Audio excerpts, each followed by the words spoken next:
This book is terrible. It is the worst book I've ever read, actually.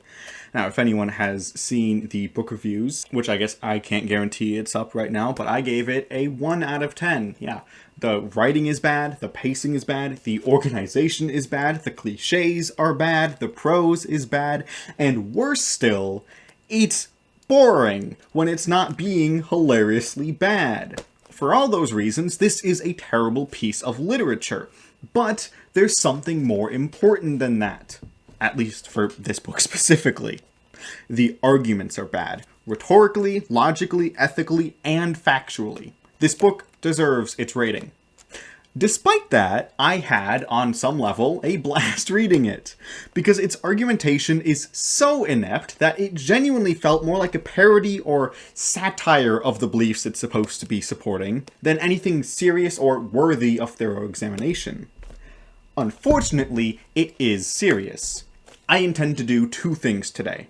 I will be going over what the book is doing in far more detail than I did over on 828 Book Reviews, so if you want to take a look at it only on its literary merit, go check out that video, link in the description, and while you're down there, don't forget to like the video and subscribe to the channel. I get a hit of dopamine every time the little numbers go up, and it makes reading things like this somewhat more tolerable. Also, in the description, you will find a link to my other channel, Grammar Radiation, where a few friends and I post stupid stuff, and also every single source I use throughout this video will be listed there.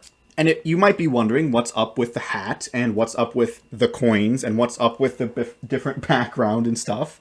Well, this is a book about Israel. So I tried to make it more Israel-friendly, more Israel-themed. I got well, they're not stars, but it's kind of the only blue and white thing I had, only blue and white shirt I have. I got my shekels around. It's not a Star of David, but it is a star. And I don't have a yarmulke, so I have a hat that says I direct midget porn, which is close enough. And if you really want to get into it, I'm kind of like Stephen Hawking here. I mean, midget porn hat, I'm in a wheelchair. I mean, basically the same person. After I give a good synopsis of the background, categorization, framework, and arguments used, I intend to go over those arguments and explain whether they work and stand against scrutiny, or why they don't, and I also want to discuss the rhetorical side of the book and give my thoughts on that. However, the section of actually explaining the book is very, very long. If you would like to skip that, it's recommended but not necessary for actually going over the arguments. Go to the time that is displayed on the screen right now and do your thing, I suppose. Now, this better be worth it. John Hagee, the author of the book here, I guess I don't know if I'm pronouncing that right. Hagee? It might be Hagee. Honestly, I have no idea. I haven't bothered to look it up. I'm not going to. John Hagee was born in 1940, but I don't care about John's early life. You probably don't either. What you do need to know is that he has always been, allegedly, a very devout man. As explained in the book, he had a religious experience when traveling to Jerusalem, not as a conversion to Christianity, but as an emboldening of it, and giving it a specific structure, a specific aim which he was to do within the context of his religion. This aim was to unite Christians and Jews. He started a church in San Antonio, Texas in 1966, the Trinity Church. After facing criticism for divorcing his first wife, which he admitted to be in a state of immorality, he left the church in 1975, and in that same year founded the church at Castle Hills. Its second sanctuary got the name Cornerstone Church, which is much more recognizable. Maybe you've heard of it, probably not, I hope you haven't. This church has various Pentecostal beliefs, the most important for today's understanding being biblical literalism. Biblical literalism is simply the doctrine of scriptural interpretation that the passages of the Bible should be taken at their face value, that the text should be taken as plainly true unless clearly explained otherwise by the author of that given book within the Bible. That is, the Bible is understood not just as theological truth, but historical and scientific truth also. This ultimately leaves little room for allegory or metaphor, except by very clear messaging. Now, I won't say whether or not biblical literalism is the real or best way to interpret it. I am not a theologian, nor do I want to be one. What I will say is that no one I know who has given great thought to the Bible regards literalism particularly positively. take that how you will. As best as I can tell, Hagee has published an impressive 53 books, only 2 of which are fiction. The newest book of his came out in 2022. Actually, 3 of them did. Several of these books are about Israel, obviously including Defense of Israel here, published in 2007. Several more of his books have been about doomsday, the end times, including one of his most controversial works coming out in 2013, which is 4 Blood Moons, Something is About to Change. He prophesied that a tetrad, 4 lunar eclipses, falling over Jewish holidays, was a sign of the end times described in the Bible. It is not particularly convincing, I'll say. Additionally, Hagee is a televangelist, or a television evangelist. Again, make of that what you will. In 2007, same year he published this book, he formed Christians United for Israel, or CUFI, which is the largest Zionist organization in the United States. Zionism, for those unaware, is the nationalistic political or philosophical belief in a national homeland for Jews, specifically in the area of Palestine. Zionism today is specifically directed towards, and was the cause for the creation of, Israel. That is why people defending Israel are often called Zionists, which is because they are. And why Zionism is often seen as a negative, because it is usually a direct support of the nation of Israel, which many people also believe is a negative. But more on that towards the end. This is also the man that said in 2006 that Hurricane Katrina was God's retribution for a planned gay pride parade. So that's the kind of character of person we are dealing with, alongside many other choice beliefs, which we will unfortunately be going over a lot of. 2 that we won't go over today, but I do want to mention, is that he doesn't believe in global warming. He just straight up admitted in a 2007 interview with Glenn Beck that he didn't think the Earth was getting warmer. Not even that it wasn't man-made, like Beck also completely falsely said, but that it wasn't happening at all. And in the book here, he said that the Earth was only 4,000 years old. That's not relevant to anything today, but go figure that he's a young Earth creationist too. Said as a slur, by the way, the fruits of biblical literalism. And the last thing we need to understand about Hagee before the book is that he has a net worth of $5 million. He's a pastor, keep in mind, with a net worth of $5 million. Just putting that out there. The short answer, spoiler alert, is poorly. The long answer is that the chapters are divided into specific sections which outline his arguments and his responses to other arguments, as well as providing what he deemed as important context in which to address the situation. There are 12 chapters total, with a small foreword and notes, which are the citations. And yes, there are citations, believe it or not, and we will be talking about his horrible practice at them. Yeah, there's not many pages, but there are a few pages of citations here. And there's an index. The foreword, written by Rabbi Uriah Scheinberg, hopefully I'm pronouncing that right, but that has to be the most Jewish name I've ever heard, spans from page VII to VIII. It is just a very short introduction into who Hagee is, his background, and his relationship to Israel, including a night to honor Israel, which will make an appearance later. Chapter 1 is titled, It's 1938, Again, which is just in such bad taste already. It goes from page 1 to 9 and outlines Hagee's night at the 2007 AIPAC, or American Israel Public Affairs Committee. He introduces the basic arguments he is advancing in the rest of the book. Specifically, he stakes his position that Israel is unduly criticized in the media, is innocent and justified, that Jews as well are vilified and innocent and justified, and that Iran is literally Hitler. I am not joking. I am not exaggerating. I am not being hyperbolic. There is a sentence that reads as follows. Iran is the new Germany, and its president, Mahmoud Ahmadinejad, sorry I'm pronouncing that wrong, I'm not bothering to look that up either, is the new Hitler. He then says that Iran poses a literal nuclear holocaust, and that we must stop that and stand with Israel. Trust me, we will be getting back to this. We're going to be getting back to this entire thing. It is crucial, he says, that Christians defend Israel, and that God will lay down his judgment on America if they do not. But if they do defend Israel, America will be blessed. Will this look bad if it's under the midget porn hat? How does that look? Oh, that's great. Oh, that's so uncomfortable. I'm playing for both sides now, and not in a good way. Using an entirely too tired cliche line, which I point out in the literary review, he transitions to chapter 2, My Lifelong Love for Israel, spanning the next 8 pages. Folks, you literally cannot make this up.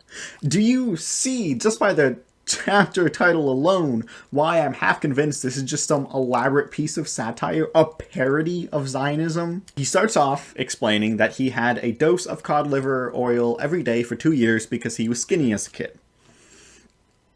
Okay. In May 1948, when he was 8 years old, his father was listening to a radio broadcast. The broadcast that announced the establishment of Israel in Palestine. He said that this was the first time he saw tears in his father's eyes, and understood that something momentous had occurred. His dad told him, "Son, today is the most important day of the 20th century. God's promise to bring the Jewish people back to Israel is being fulfilled before our very eyes." Dispensational theology, I pronounced that horribly, will get better next time, he said in the next section, had been drilled into him from a young age.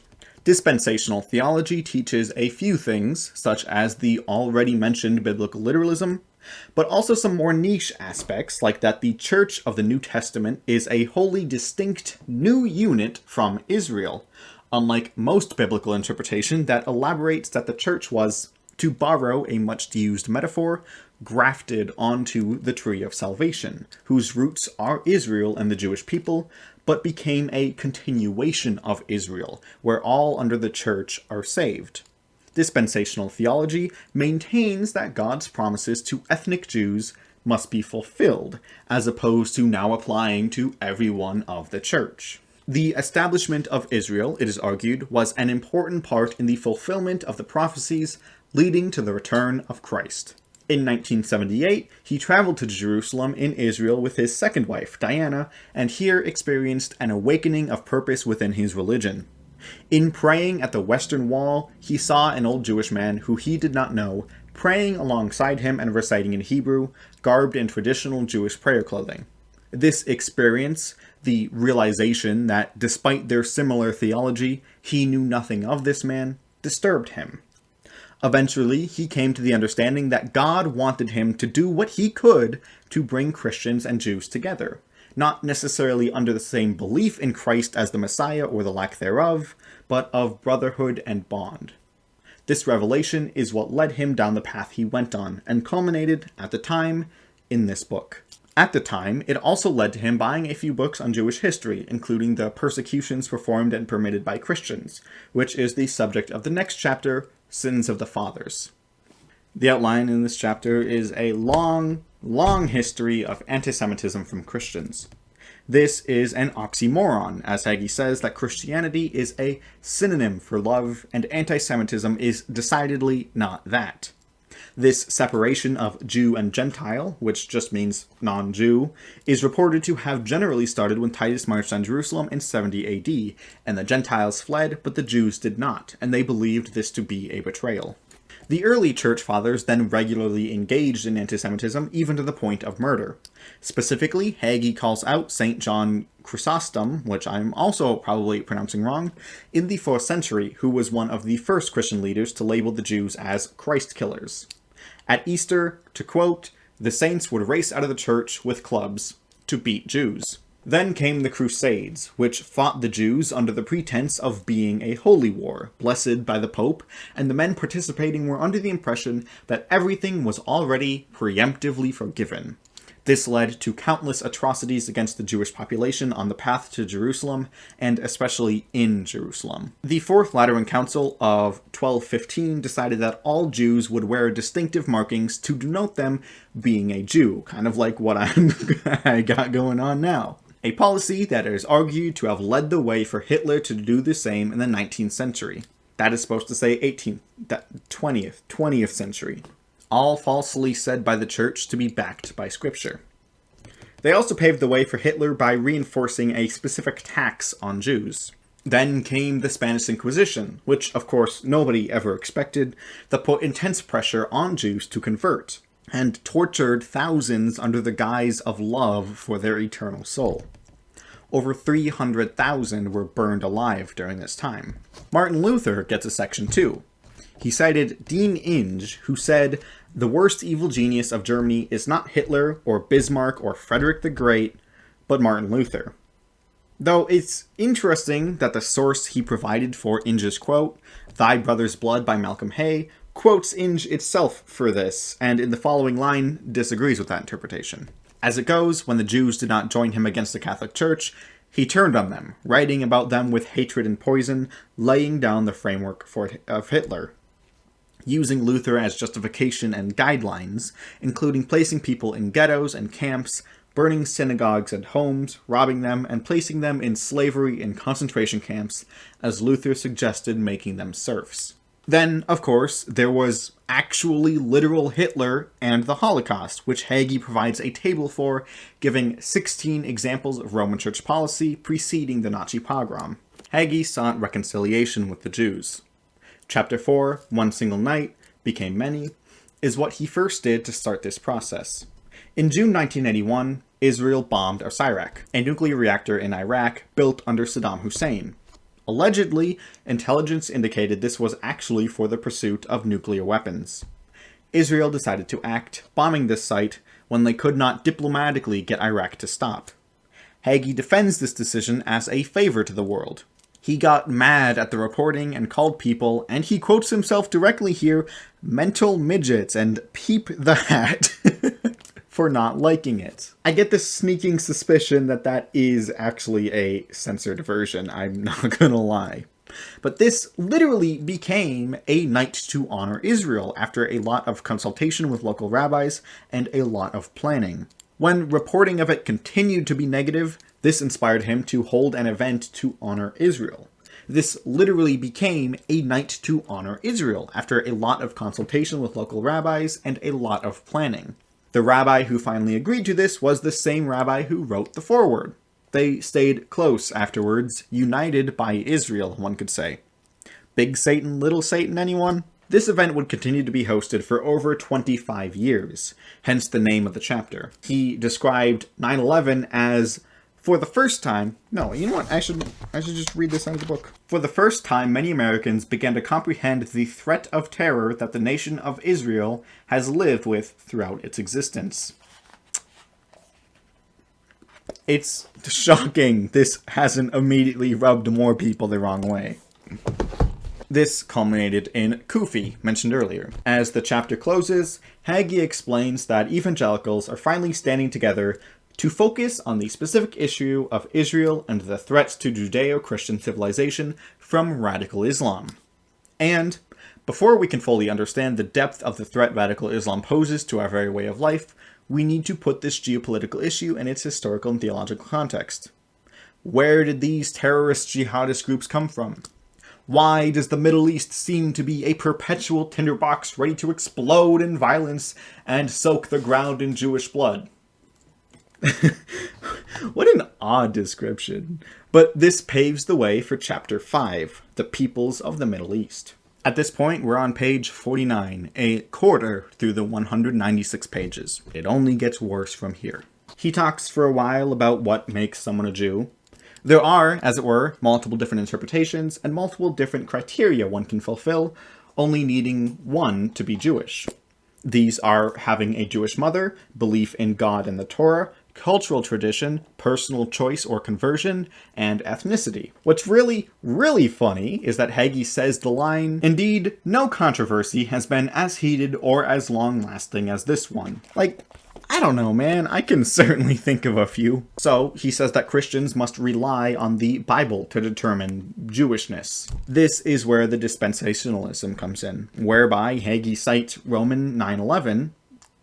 ironic, as referring to the literal nation of Israel instead of the spiritual Israel, as is the common interpretation. What's more, he makes the claim that interpreting it as a spiritual Israel is itself anti-Semitic. He gives 8 scriptural pieces of evidence for this, which I won't go over now, but I do touch back on this later. Again, scripture is decidedly not in my wheelhouse, but I know someone whose wheelhouse it is. On page 56, we finally conclude explaining who is Jewish. For half a page, it is explained that Arab can either refer to people originating from the Arabian Peninsula, or ethnically to all the people who speak the Arabic language. The overwhelming majority of Arabs, he says, are Muslims, and the overwhelming majority of Muslims are Sunni Muslims, a distinction described later. 2 paragraphs are dedicated to the Berbers, an indigenous people of northwest Africa.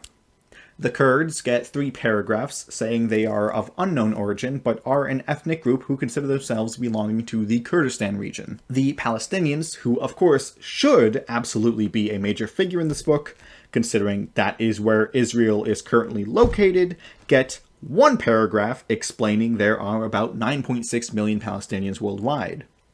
They are mainly in the Gaza Strip and the West Bank, and are mostly Sunni Muslim, but some are Jews and Christians. Then, 2 paragraphs making a certain claim which is deeply integral to the validity of all of Hagee's arguments. Quote, I want to clear up some misconceptions about who the Palestinians are and their claim on the land of Israel.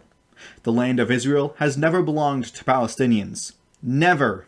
A few sentences later, they moved into the land of Israel when they were displaced by the War of 1948, which the Arab nations started. But Israel is not occupying territory these people now call home. Referring to Israel as occupied territory is propaganda. And we will absolutely be returning to this later because it is very, very significant. 2 paragraphs to the Pashtuns, who are ethnic Afghans, and he also mentions how the Taliban is majority Pashtun. 2 paragraphs to the Persians, the main ethnic group of Iran, which used to be known as Persia. And finally, 1 paragraph to the Turks, which used to be used to refer to the inhabitants of the Ottoman Empire who were Muslim, but now usually refers to inhabitants of what is now Turkey. He makes the point that it should now be quite clear to the reader that the dominant religion of the Middle East is Islam. This is the segue into discussing how Islam differs from Judaism and Christianity in Chapter 6, The Religions of the Middle East. He makes the point that Islam, Judaism, and Christianity are thought of as the big 3 monotheistic religions, which is true. Surprisingly, he also makes mention of Zoroastrianism, which is cool to see. He also makes the claim that, quote, America is, despite how secularists portray it, a Judeo-Christian nation. Because of this belief, he doesn't go into detail describing either religion. A point that is reiterated a few times in the book is that Judaism doesn't need Christianity, but Christianity needs Judaism. Then he comes back to Islam.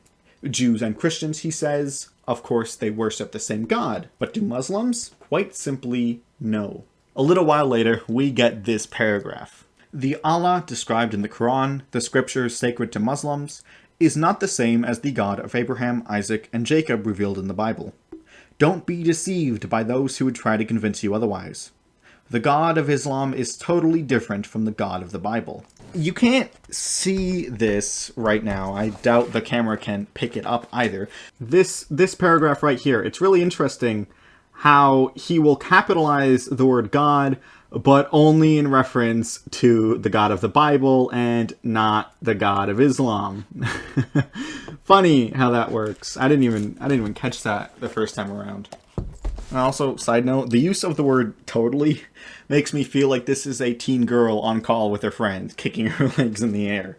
That, or even more blatant satire. Yet, still, somehow, it's meant to be serious. Hagee provides another table which is meant to contrast Allah of Islam and Jehovah of the Bible. This is on screen now if you'd like to take a look. I won't be going over it now, but like everything else, we'll get to it later. Trust me, this video is going to have a hell of a second half. He then gives a very brief overview of the life of the Prophet Muhammad. I'm proud of him for showing a level of restraint and not trying to say that he was deceived by a demon. Regardless, most of his focus is on Muhammad's conquests and the people he killed. The difference between Sunni and the other large groups of Muslims, the Shia Muslims, is now explained. It really just comes down to who they believe to be the rightful successor of Muhammad. It's not relevant to anything else today. He also mentioned Wahhabism, a movement within the Sunni branch which is particularly conservative and fundamentalist. Funny, I wonder who that reminds me of. But there's also the odd point that the only reason they didn't fade out was oil money, and that this school is being funded by the Saudi government to be taught in schools in the United States. Then there's the heading, A Peaceful Religion? A paragraph under this heading reads, that leads us to question whether those who currently follow the teachings of Muhammad, the founder of Islam, are peaceful or violent. Many Americans have already begun to forget the aftermath of the tragedy of 9/11. On that infamous day in 2001, as we reeled in stunned grief, trying to comprehend the horrors that occurred in New York City, Washington, D.C., and Pennsylvania, people in other parts of the world were dancing for joy. Following this, we have, who would do such a thing? The terrorists involved in 9/11 were all radical Islamists who practiced the teachings of the Quran. Islam not only condones violence, it commands it.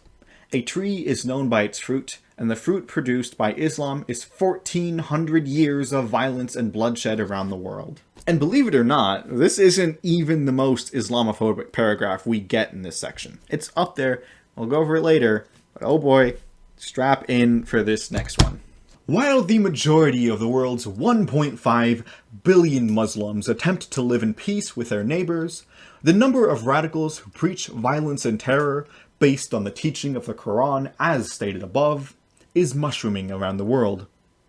Experts say that 15 to 20% of Muslims are radical enough to strap a bomb on their bodies in order to kill Christians and Jews. That means there is an Islamic force of approximately 300 million radicals who are willing to die to kill you. We cannot be ignorant of this fact or the recent history that foreshadowed it. Good God, dude, settle down. But he doesn't settle down, of course. Chapter 7 is called Revolution and Radical Islam. The first few pages are dedicated to giving a very brief origin of a few different terrorist or radical groups. The Mujahideen, Al-Qaeda, the country of Iran, specifically the Islamic Republic, the Palestinian Liberation Organization, which is really funny to include here, and a host of other radical Islamic groups. Apparently, what they have in common is their hatred for Jews and the US for supporting Israel.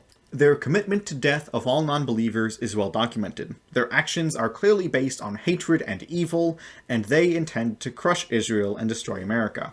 This continues for a while, explaining some events over time and how the groups operated, all allegedly because there's no sources here.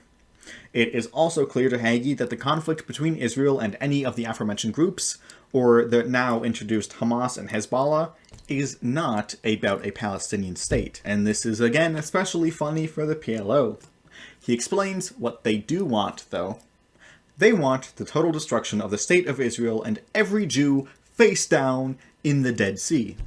He says that these groups, especially Iran and the Iranian president, believe in multiple anti-Semitic conspiracy theories, up to and including that the Holocaust never happened, or even was caused by Jews themselves. This section concludes with him saying that it is time to consider a military preemptive strike against Iran's nuclear facilities. Because Iran has been 5 minutes away from nuclear bombs, apparently for 38 years now. The next part of the chapter is dedicated to how Israel has been subjected to undue and extreme terrorism, which the US has been relatively free from Pearl Harbor up to 9/11. Because of this violence, Hagee concludes that Israel's existence is seriously threatened, and that therefore we must support them, and specifically that we must not negotiate an end to the violence, but must support Israel unilaterally and not let them give up anything. A staunch position there. More information is given on the different groups Israel is in conflict with, and just general talking about some of the contemporary politics. The leader of Iran is blatant in his views on Jews, just like Hitler, Hagee says, and in a few paragraphs says that There is no difference between Al-Qaeda, Hamas, and Fatah. The contemporary politics in question was the Iraq Study Group report, which Hagee calls ill-conceived, as it recommended that countries end funding for groups such as Hamas and Hezbollah, and in exchange, Israel should give up the Golan Heights. Hagee simply categorically believes that literally any and all land concessions are deeply sinful. I am not being hyperbolic yet again. He says the recommendations made by the document directly violate the word of God, as per Joel 3:2, and that America's suggestion in this would violate scripture.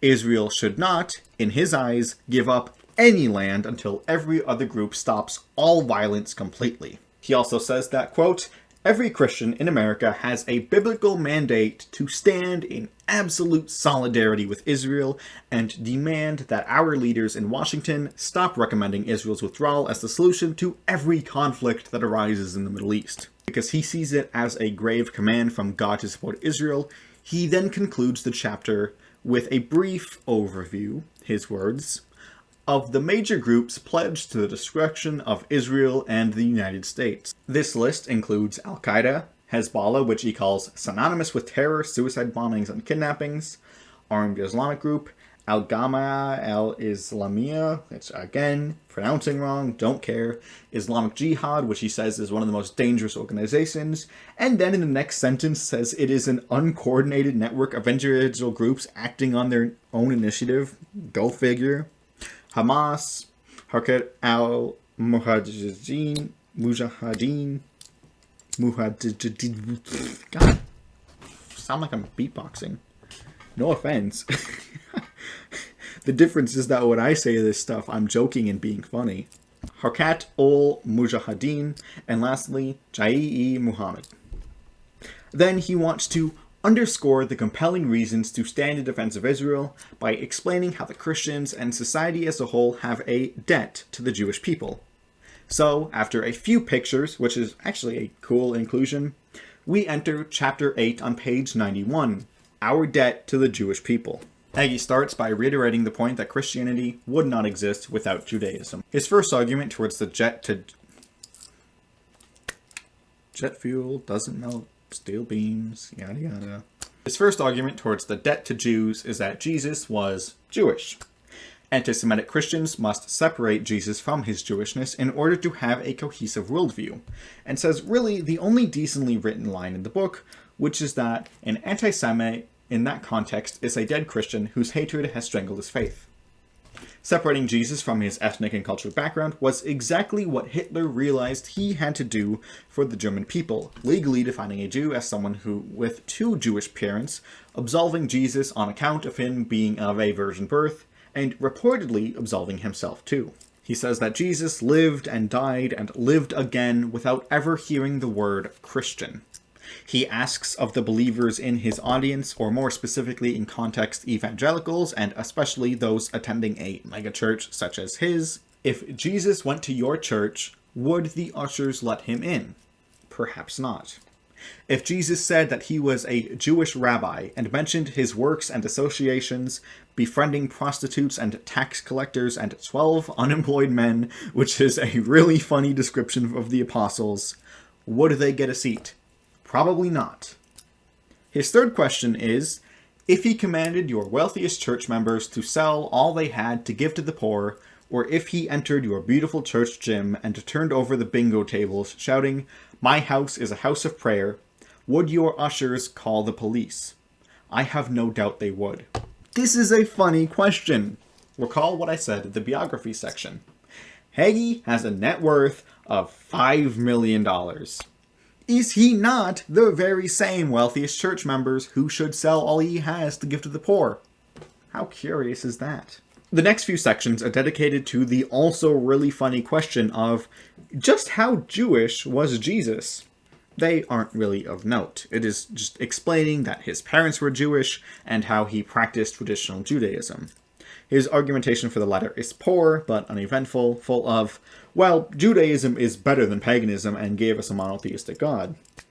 As the final note as to the specifically Christian debt to Jews, he mentions how the Jewish people gave us the scriptures. Here's an absolutely Insane! 2 paragraphs and more evidence this is just a parody. Before the current obsession with UFOs, the pens of Isaiah and Jeremiah recorded the story of Elijah being transported from Earth in a space vehicle in the original Chariot of Fire. Before the movie, Jaws emptied the beaches of the world with its celluloid terrorism, the pen of Jonah recorded how he was swallowed alive by a great fish, and spent 3 days and nights in its stomach before being vomited out on dry land.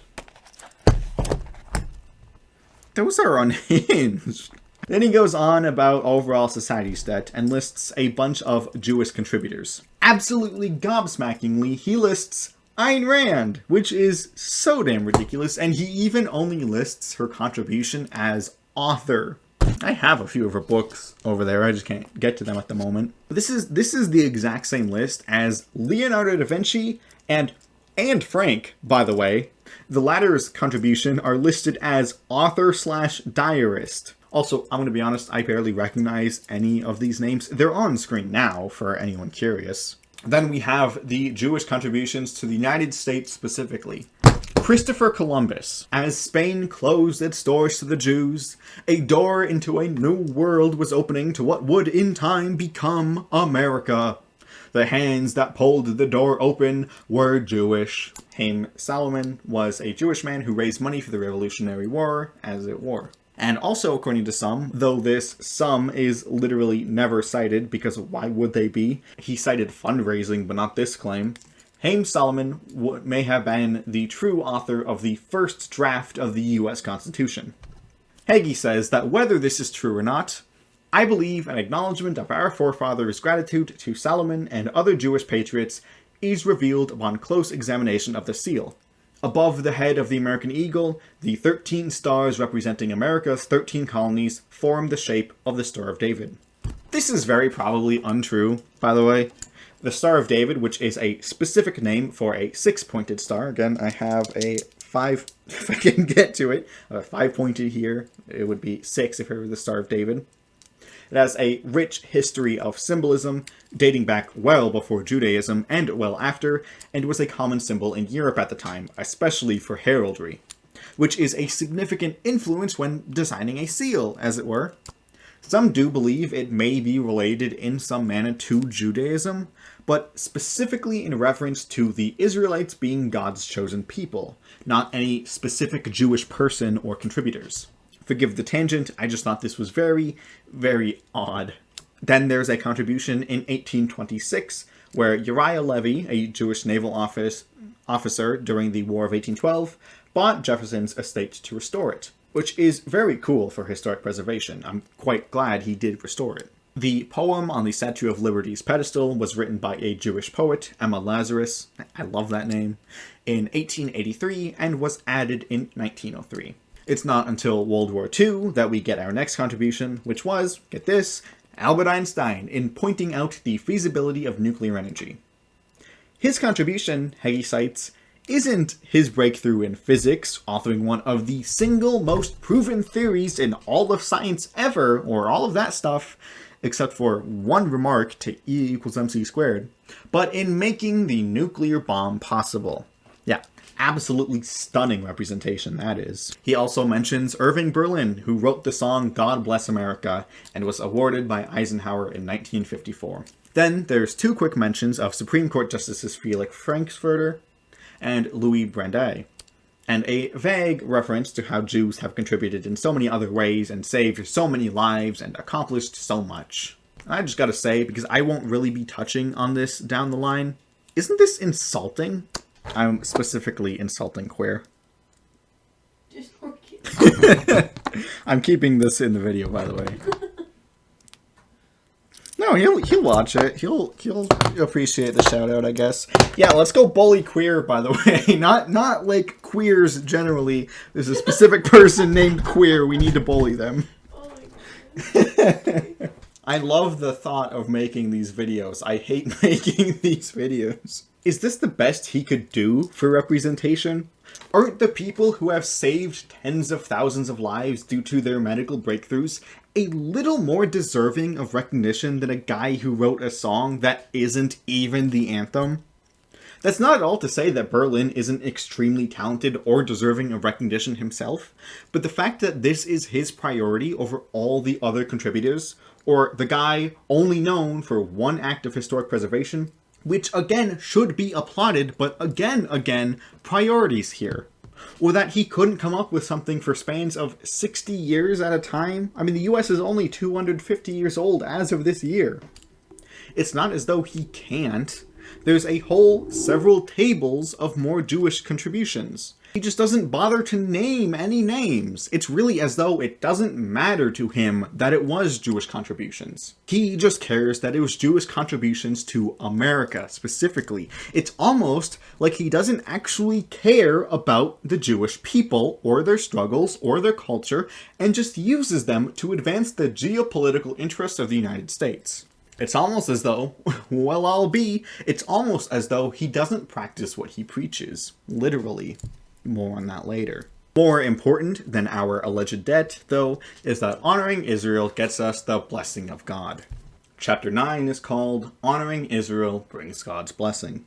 Hagee goes through historical examples of how Israel has been very literally blessed by God as a means to demonstrate the truth of God's blessing in Genesis 12:3. He also wants to demonstrate how those who curse Israel are in turn cursed. God blessed the Gentiles through the Jews, the example case being Laban and Jacob, citing Genesis and quoting Genesis 30:27. Egypt was blessed because of Joseph. Then, when they rejected Joseph down the line, Egypt was cursed. In the New Testament, the Gentiles were blessed through helping Jews, with the example of a Roman centurion asking Jesus' help to heal a dying servant. Jesus agreed upon being told the centurion had built the Jews a synagogue, as per Luke 7:4-6. Then, after Jesus' resurrection, another centurion, Cornelius, was the first to hear of the gospel by the apostles, selected because, in Acts 10:22, he had a good reputation among Jews. Lastly, instead of a specific example, Hagee says that Christians have been commanded in the Bible by Paul to love the Jews, and they are owed material support for their spiritual givings, citing Romans 15:27. So he says that too many Christians do not truly understand what they have been spiritually given by Jews. So the next chapter is him attempting to dispel myths that have driven the religions apart. On page 121, we enter chapter 10, Answering Christian Critics. This is by far the longest chapter, at 50 pages, or a quarter of the entire book. His first move is to critique replacement theology, which is the interpretation that the church replaced Israel as the new Israel. This is in opposition to his own dispensationalism, which maintains, as mentioned, that Israel and the church are two distinct entities. What's interesting is that he never touches on the most commonly accepted interpretation and the alternative to the two of them, that Israel and the church are one and the same, on the same tree. It's like he's trying to make some sort of dichotomy here that isn't quite true. Maybe one would even consider it false. He firstly criticizes calling Jews Christ killers again, if you remember that from earlier. He starts this criticism by citing Chrysostom, then specifying more of the atrocities the Nazis committed. The Gospels, he contends, make it very clear that it was not the will of the Jewish people to kill Christ, but rather an unelected and therefore unrepresentative authority in Caiaphas. He was politically appointed by Herod, who was appointed by Rome, and the Jewish people hated both. Jesus was crucified not by the Jews, but by Rome. His next critique is that the Jews did not reject Jesus as the Messiah, but rather Jesus never chose to be, and indeed rejected being the Jewish Messiah. He refused to give them a sign, and indeed kept his miracles secret. Many Jews wanted him to be, but that was not ever his intention. He was to die on the cross. Thirdly, he states that the idea that the church has replaced Israel is a theology rooted in pride and arrogance over the importance of the Jews. He says that the only way to come to this conclusion scripturally is an allegorical interpretation. A literal interpretation yields dispensationalism. So he offers ways to respond to replacement theology. Isaiah 41, which states, comfort ye, my people, saith your God," is one way. The interpretation he gives is that the comforter and comforted cannot be the same people, and that the comforted is physical Israel, while the comforter is spiritual Israel, or the church. He offers nothing as to why this is the case. Then says that they will never merge until Christ physically walks among us again, specifically in Jerusalem. The second response is asking, if it was replaced, why is Israel reborn? The argument is that when God replaces something, it is done away with permanently, never heard from again, like Sodom and Gomorrah, which have never been discovered. But I'm not so sure if this is true, actually. There is a report that the location of Sodom has been found, actually. I did not find secular sources confirming this, though. It's possible that, just as Hagee has an ideological reason to say that they have not been found, others have a reason to say it has. I don't know, you can review the evidence yourself and see if you find it convincing. Link in the description, again, like always. Regardless, Hagee is not exactly standing on solid ground here. Anyway, he says that if it had been replaced, why is Israel now a nation? Their rebirth was living prophetic proof that Israel has not been replaced. He then says that the prophets themselves rebut replacement. He cites verses which are on screen, pause as needed, from Isaiah, Ezekiel, Jeremiah, and Zechariah. Then Jesus rebuts it. I'm putting more of what he says on screen now because I'll be so honest, I really don't even know what point he's making here. I'm kind of lost on all of this. Oh, but then there's this absolute gem. He refers to Matthew 16-20 as describing evacuation in case of military attack, specifically that to flee to the mountains rather than Jerusalem. Jesus, he says, is saying to not go somewhere 5 minutes away. Then, for those fleeing, they are not to take anything from the house or go back to get their clothes because, Hagee says, there is no time. So we get this amazing quote. Think of the situation in Israel today. There was not much time for the people to flee from incoming Katyusha rockets launched by Hezbollah or other terrorist groups in Lebanon or Syria. The rockets take less than 5 minutes to reach Jerusalem. It's all satire or parody. It has to be. This cannot be a serious thing. God. Catching me off guard, though, his look at Matthew actually comes back around to the point he is making. Shocking, that's how arguments work. First one in the book, apparently.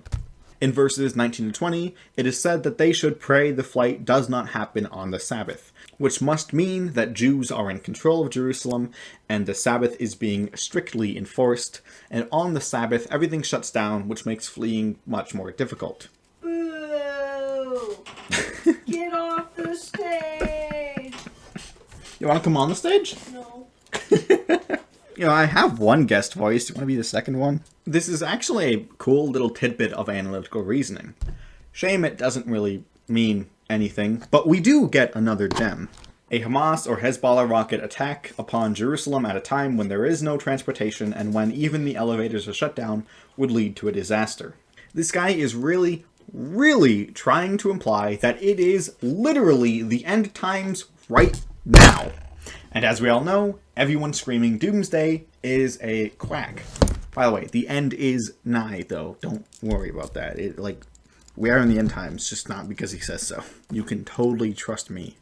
In the next section, he makes the point that, unlike what replacement theology teaches, the old covenant is not dead and has not been replaced by the new. He goes on for a bit explaining what different types of covenants are in the Bible, being shoe covenants, salt covenants, and blood covenants. Blood covenants are the most potent. If they break it, their blood should be spilled. The covenant between God and Abraham was a blood covenant promising Abraham's descendants the land of Israel. He asks, and what I think is a pretty good point against replacement, is that if God has broken the blood covenant with Abraham, that is, his descendants no longer inherit the land, what faith can anyone have that God will keep the second blood covenant, that of Jesus on the cross to cleanse humanity of sin? In Psalm 89, 30-37, God says that while those who act immorally will be punished as necessary, he will never break his covenant. It is unconditional. Hagee then cites Deuteronomy 7:9, where God says he keeps his covenant for 1,000 generations. And here's another something interesting, and I feel like a broken record. Hagee is all like, technically speaking, 1,000 generations is 40,000 years. So, okay, if you're going from a literal interpretation, which you say is the only correct way to interpret the Bible, that means explicitly that the covenant will only last for 1,000 generations.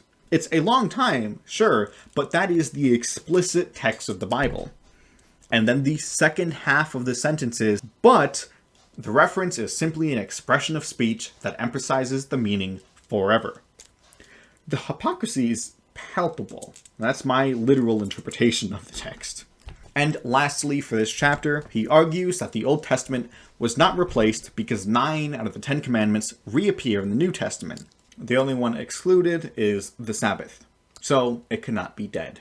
Put these all in the same hand. I have 3 frog rings. And we can now get to something, hopefully a little less trite and medial, Chapter 11, Answering Secular Critics.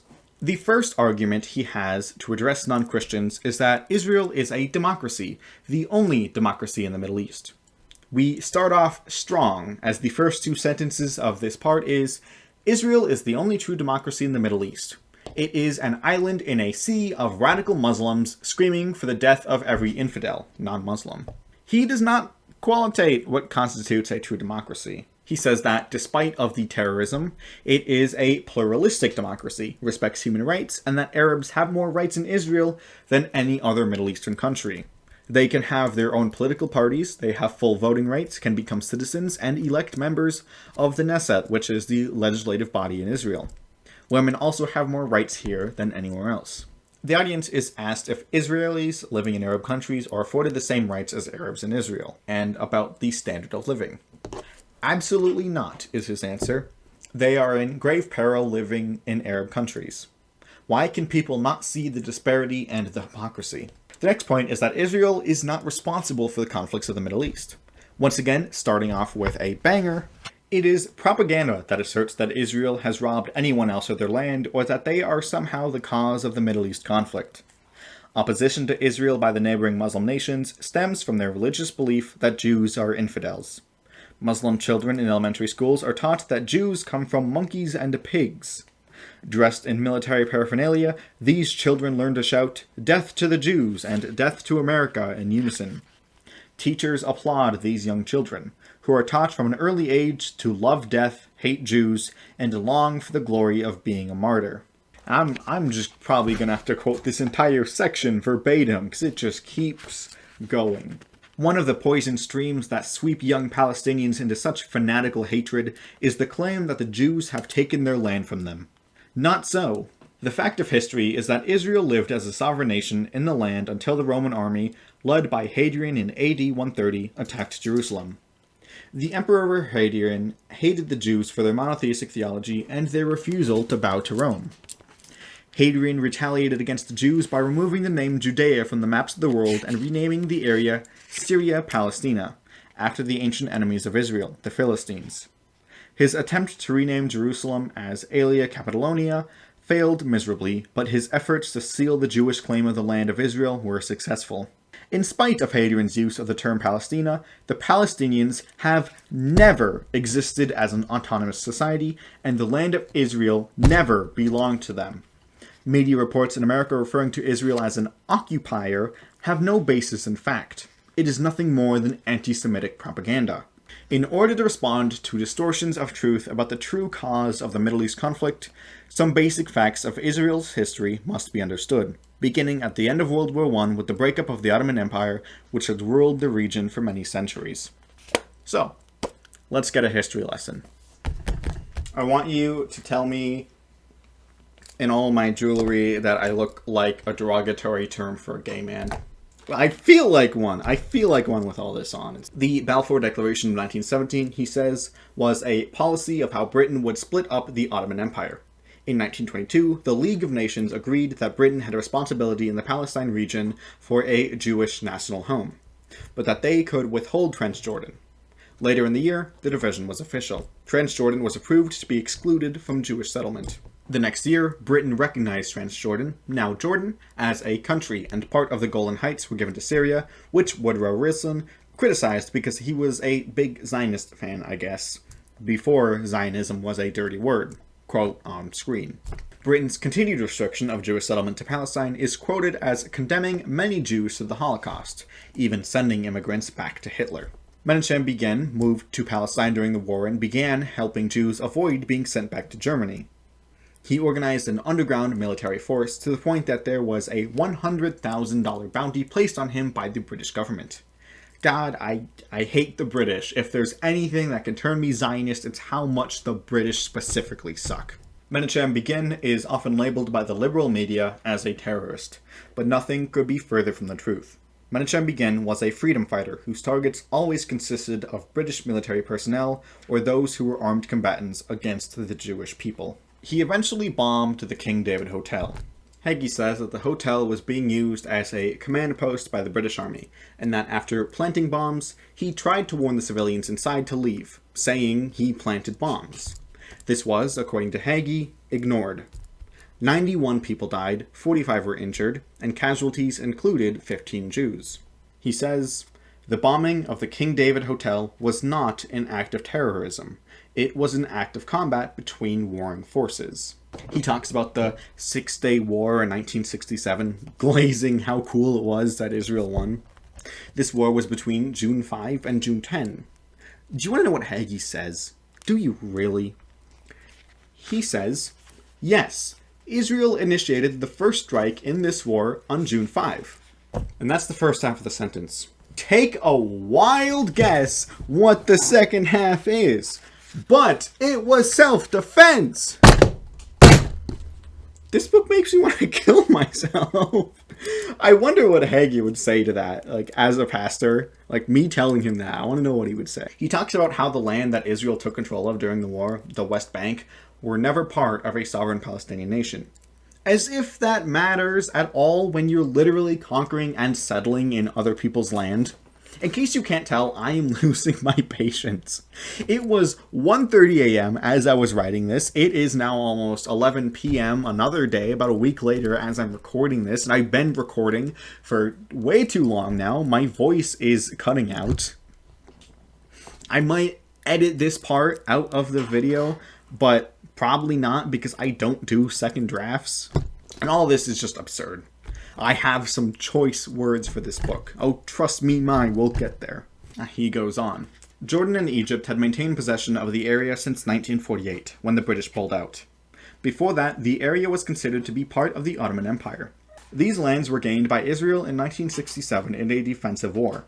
It is misleading to refer to these disputed areas as occupied Palestinian territories, which implies that the area belongs to Palestinian Arabs and is being held captive by Israelis. Biblical arguments aside, it is still wrong to forget the 3,000-year-old Jewish ties to the West Bank and Gaza that predate any other people group. It is wrong to deny that they were forced out of their land by invaders and have consistently maintained a desire to return to their homeland throughout history.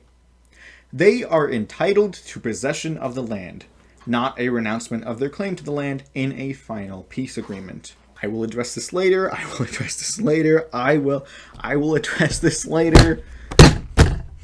Next up is the Yom Kippur War of 1973. As I was writing this, my cat stabbed me in the belly button, and I have it written in the script that she did. Yeah, she cut me. I was bleeding. Clearly, that was all the Muslims' fault, is what Hagee would tell me. Radical Islamic cat, she is. Anyway, Egypt and Syria both attacked Israel in the West Bank. Within a week, Israel drove them out. No doubt thanks to the backing of the most powerful military the world had ever seen at the time, being the US. No mention of all that, though. All glory to Israel, they did it all themselves. Hagee blames the 2,700 Israeli soldiers who lost their lives on the fact that Israel did not take preemptive strikes against other nations. Hagee blames the decision on previous public backlash when they did it before. The claim Hagee is making here is that preemptive military strikes against other countries is a good thing, and that criticism of that is a bad thing. Now, if only if it applies to Israel. Lebanese War. Israel was fighting against PLO forces in Lebanon. Israelis initially supported the war, but getting out was easier than getting in, and he draws the apt parallel to the US and Iraq. Oh, and another gem in here. PLO fighters dispersed themselves among civilians, meaning that any attempt by Israeli forces to bomb the PLO inevitably meant killing innocent civilians as well. From around the world, Israel faced condemnation for attempts to bomb PLO strongholds, despite the attempts to keep civilian casualties at a minimum. Where are your sources, Hagee? Where are they? You can't just say, oh yeah, but they were totally good guys. They did everything they could to keep civilian casualties down, and then not explain your citation. You can't just say that. You can't just state that. It's not a fact until you can actually demonstrate that it is. Captured Beirut, Lebanon elected a new president, and then he was assassinated. Hagee quotes a rabbi saying that Falangist soldiers, outraged by this action, convinced Israel to let them into a Palestinian refuge camp under the guise of disarming PLO terrorists. They then massacred 1,000 people. The rabbi says that Israel was blamed, with the message being they should not have been blamed and it was not their fault. I will examine other sources in the matter when I get to this part. Forgive me for wanting multiple perspectives when, on the surface, a rabbi probably has an ideological bias here. Now we're back to Operation Opera, which was when Israel bombed Iraq. Hagee repeats everything here, that it was a good thing, that it averted another literal Nazi Germany type Holocaust, that Israel should be congratulated. Lastly, we talk about the Oslo Accords. He doesn't actually say what these accords do, funnily enough, just that they were signed by representatives of the PLO and Israel. It was a mutually negotiated arrangement for a two-state solution. The PLO would stop its military operations, and Israel would grant Palestinians limited self-governance in the West Bank and Gaza. I'll quote a paragraph here again from Hagee. Since that accord, the various factions of the newly constituted Palestinian Authority have routinely committed violence against Israel. It is difficult to know, especially in light of current events, whether anyone in the PA has actually ever been willing or completely able to control these attacks. They are acts of terrorism, plain and simple. Israel has rightfully had to take steps to defend its citizens, just as we in the United States would do if attacked in a similar manner, in response to the terrorist attacks. In every instance, the intent of the Israeli government has been to comply with the Oslo Accords in ways that were deemed acceptable at the time of the agreement. Finally, we are almost done with this terrorist atrocity that is being passed for literature. I still have 11 pages to read of the script. Chapter 12, page 189. Double quotation marks here. Israel lives. The first 5 pages of this chapter are used to demonstrate the parallels and the foreshadowing of Joseph's life to Jesus's. And then, finally, the final 2 pages of the final chapter is him returning to the AIPAC conference he talked about in the beginning, giving an incredibly poor emotional payoff, saying he was that 8-year-old boy all over again, seeing his father cry. This is the final paragraph of the book. The Jewish people have suffered pogroms and persecution. They have outlasted Pharaoh's slavery and Hitler's final solution. And I have no doubt that long after Hamas and Hezbollah have been buried in the boneyard of human history, long after the crisis with Iran has been resolved, the flag of Israel will still be flying over the ancient walls of the sacred city of David, and Jerusalem will be the praise of all the earth. It is a biblical miracle that we are done. I hated reading this. I hated writing this. I hated saying all of this. I'm only halfway done with this entire thing, and that was 9,500 words right there. I can finally take all of this stuff off. This is really uncomfortable. And just to rub it in, the last page of the book, the last piece of paper before the back cover, is trying to sell you something. Net worth of $5 million, by the way. Sell your possessions and give to the poor, by the way. I hate this book. I hate this book, but after so long, I don't just get to tell you that I hate this book. I get to tell you why. In the course of writing an overview of the entire book, I have lost most of my motivation to continue. Not just that the project is taking a lot of mental and emotional bandwidth, but that it feels worthless. It doesn't matter what I say.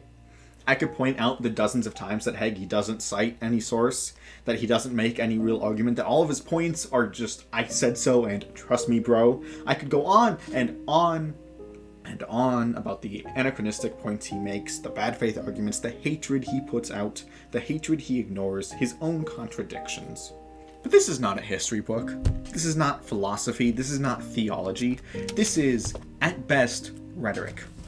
But really, it is a book sold by someone who doesn't care about any of those, and sold to people who like to think that they care about all of those, but don't want to ever think about them. If you want to know history, but you don't bother doing a little digging, do you really care? Hagee doesn't. Of course, he just says things and takes his own words as pure, unadulterated fact. He's not writing history, he's rewriting it. There are three possibilities for what was going through his mind when he wrote this. The first is that he doesn't believe it. He's saying what he's saying not because he thinks any of it is true, but because it benefits him. Because his ministry makes him a millionaire. Because making himself a figure to rally around was worth any distortion. The second possibility is that he does believe it. But the sheer amount of hypocrisy, the distortions, the contradictions from one paragraph to the next, the love he wants to extend by virtue of being hateful of everyone else to an extreme level, and at the exact same time calling out that exact same thing, the amount of cognitive dissonance he holds means that nothing anyone can say can reach him. He has barricaded himself in a room where the angles of the walls can't all coexist, and his solution is to just not look at them. Or thirdly, it's all parody. None of this is real. Every single part of it has been elaborate satire, pointing out the absurdity of Zionist beliefs, pointing out the hypocrisy of the televangelists, pointing out everything wrong and insane and vitriolic of the people who do believe what this book is saying. This would be the best timeline. Unfortunately, it's the least likely. The truth is, whether he believes it or not, he wants other people to believe it, not to criticize it. No amount of picking this book apart can really matter, it feels like, in the face of that. So who am I doing this for? You. Whoever watched this. And if you're watching this, that means one of three things. Either you already believed these things and you were willing to hear me out anyway, you were neutral but wanted to be informed, or you already agreed with me and thought that I still had something worthwhile to say. Either way, you cared. Maybe you watched the whole explanation, maybe you skipped to this part like I recommended you do. Trust me, good call. Either way, you're here. Hello. And if someone cared, that means it will have been worth it. That's what matters. And if no one is here, I'm just talking to the void, wouldn't be the first time. So let's get into it.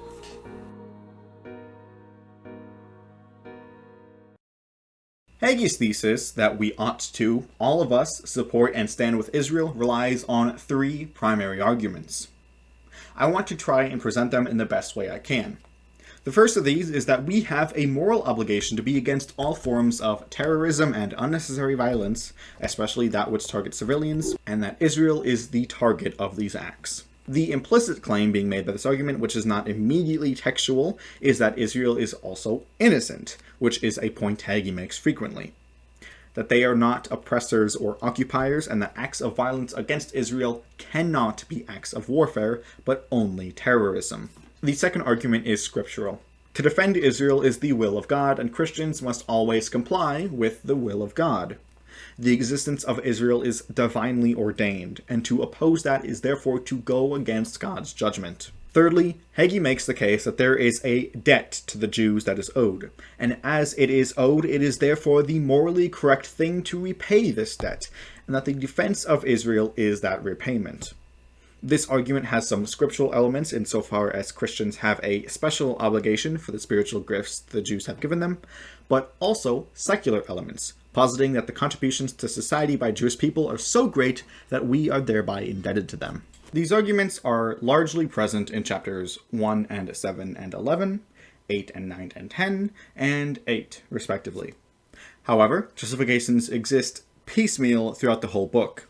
Also, outside of these chapters, Hagee presents a fundamentally and significantly flawed understanding of the world in such a way that all of it serves to misrepresent reality. to get a better bearing on how his views are misrepresentations of the truth, I believe it is important to go through, well, everything all over again. I want to go over every red mark I have in this book and explain why I put them there. Well, most at least. I will once again recommend you skip ahead to the time shown on screen now if you want to watch me exclusively handle the more structural arguments Hagee makes, which is a very short section, all things considered. Most of what I say about this point will get mentioned in the following section, but it is not so important that you listen to all of it. I would, of course, appreciate it, but pretty much all of this is just catharsis for me at this point. I need this. This will mostly consist of there is no source / qualification / justification, because that's what the whole book is. I'll actually be keeping tally of these and other things I have to say about his arguments and his whatever in this book, whatever you want to call it, on screen, so keep paying attention, because the numbers will balloon. Hagee, on page 2, makes that absolutely absurd statement that Iran is the new Germany. Its president the new Hitler. This is a blatant appeal to emotion, and is absolutely insensitive to the lives lost and the suffering had at the hand of Hitler and the Nazi regime. This type of rhetoric should only ever be used with the utmost care, and Hagee blatantly disregards all of that. He does this repeatedly. He says on page 3, I quote, "I can assure you that we will not sit by in silence while another maniacal leader plots and plans the destruction of the Jewish people. There will never be another Holocaust, not on our watch. Never again." One point to blatant insensitivity to human life and suffering. Also on page 3, Hagee says that whenever Israel is acting in self-defense, critics complain and make Israel out to be the bad guy.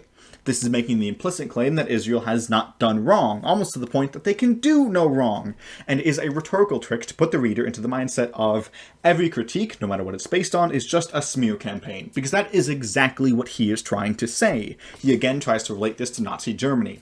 One point for refusal to address any and all criticism. On page 6, Hagee points out a biblical connection of a Persian attacking Jews. He then says that today another Persian, and directly says the president of Iran is attacking Jews. This is a specific racial framing wherein he is trying to justify the connection between history and the present by shared ethnicity of who he wants to put the blame on. He has no other argument for their similarity. One point for blatant racism. Just a paragraph later, Hagee is explicitly stating that evangelicals were literally placed by God in order to stop Iran. He also says defend Israel, but he says for such a time as this, which can only be in reference to contemporary 2007 politics, which he literally just got done calling one of the world leaders Hitler. He is saying that he has been put by God here to do this. One point for holier than thou. On page 7, he provides a Bible verse, and then interprets a phrase as a Greek term that refers to something not literally written in the passage. I don't care about this. What's important is that he provides literally no source for what this actually means. He is certainly not the authority on ancient Greek linguistics, so where is this information coming from? 1.2 source. Chapter 2 is titled, again, My Lifelong Love for Israel. Point 1 to this is literally a parody of itself. On page 39, Hagee talks about how Israel dismantled the nuclear program at AIPAC. Because keep in mind, they have literally been 5 minutes away from literally building a bomb for literally 40 years now, and we literally have to keep bombing them, and it literally has to be preemptive too. And the funny thing, there is once again literally no source of information to actually verify there was any attempt at building nuclear bombs. All of chapter 4 is wholly unsourced.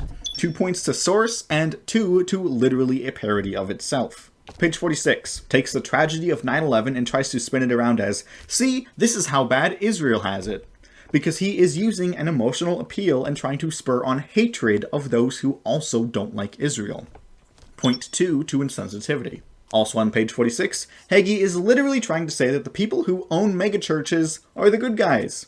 That the people who have abandoned all sense of earthliness, holiness, community, and love are somehow not the exact people Christianity warned about usurping the teaching of Christ for personal gain. Hagee has a net worth of $5 million. I will keep hammering that home. 1 point to unabashed hypocrisy. Page 47, Hagee is saying that Islam poses a fundamental danger to our way of life, that radical Islam is a threat to our entire civilization. Literally, he does not qualify this statement at all. This is all built off of the notion that Iran is literally a Nazi regime. 1 point to Islamophobia, 3 points to source. Page 50, what makes someone Jewish is just straight up not the most heated, longest lasting controversy.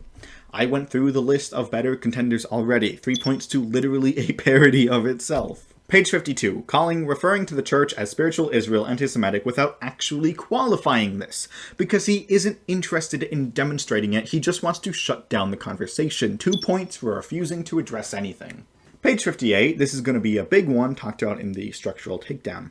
He says that the land of Israel literally never belonged to Palestinians. He makes this very clear with a single word sentence of never. He tries to justify this, actually. Doesn't cite literally anything, so that's the 4th point to source. His justification is talking about 130 AD and then jumping all the way up to 1948. No mention of anything happening in that time period except saying that Palestinians lived in nearby areas. Oh, and that there's no Palestinian language. As if that literally matters at all for a history of people living somewhere. Oh, and saying in the literal same sentence that the land was labeled Palestina in 130 AD, but oh me my, there was never a land called Palestine. Again, as if names can't change, and if one isn't literally explicitly derived from the other. 1 point to the longest reaches known to man. In this exact same paragraph, he uses all this to say that any reference to Israel as occupied territories is propaganda. 2 points to unabashed hypocrisy. This entire book is by definition propaganda. It's completely propaganda. The only other more accurate way to describe this book is indoctrination. 5 points to source as well, because this has not been justified at all. I'll call that 3 points for refusing to address anything too, because he's just trying to shut down the debate. Page 61 says that the US is a Judeo-Christian nation. Cool, but you literally have not cited any source, have not justified this at all. 6 points for source, and even 4 points for refusal to address, because the opening to the claim is literally despite how secularists portray it. And he's not addressing the point. All he's doing, again, is, you're wrong because I'm right and I wrote it into a book. Oh my god. Okay, on page 63, he tries to make a chart comparing Islam to Judaism and Christianity. And yeah, we're back to this. It's so stupid. I'm throwing it up on the screen now. I don't really want to go over each of these parts, but some of this is just so extremely obviously stupid.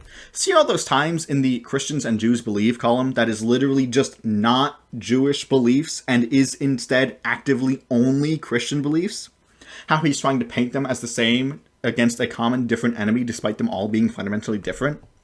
Especially like, no, Jews do not believe Jesus died on the cross for our sins. Only Christians do. And he's willing to admit that, but then also still has to contrast Islam from them both. Or how all three religions have a completely different Messiah, and yet still he must pin everyone against Islam.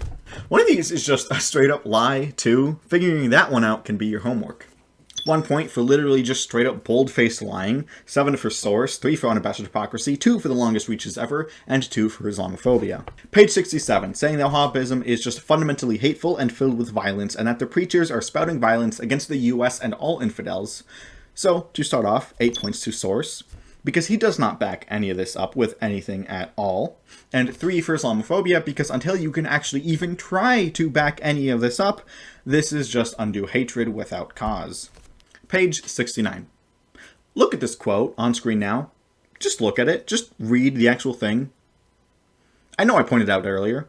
I'm giving this 2 extra points for source for a new total of 10 because he literally just says, experts say, and then doesn't cite anything, say who those sources are, or any of that. For that same reason, this gets our 4th point to literally a parody of itself, 2 extra for Islamophobia, 2 for 4 because this is ridiculous, 3 to the longest reach ever.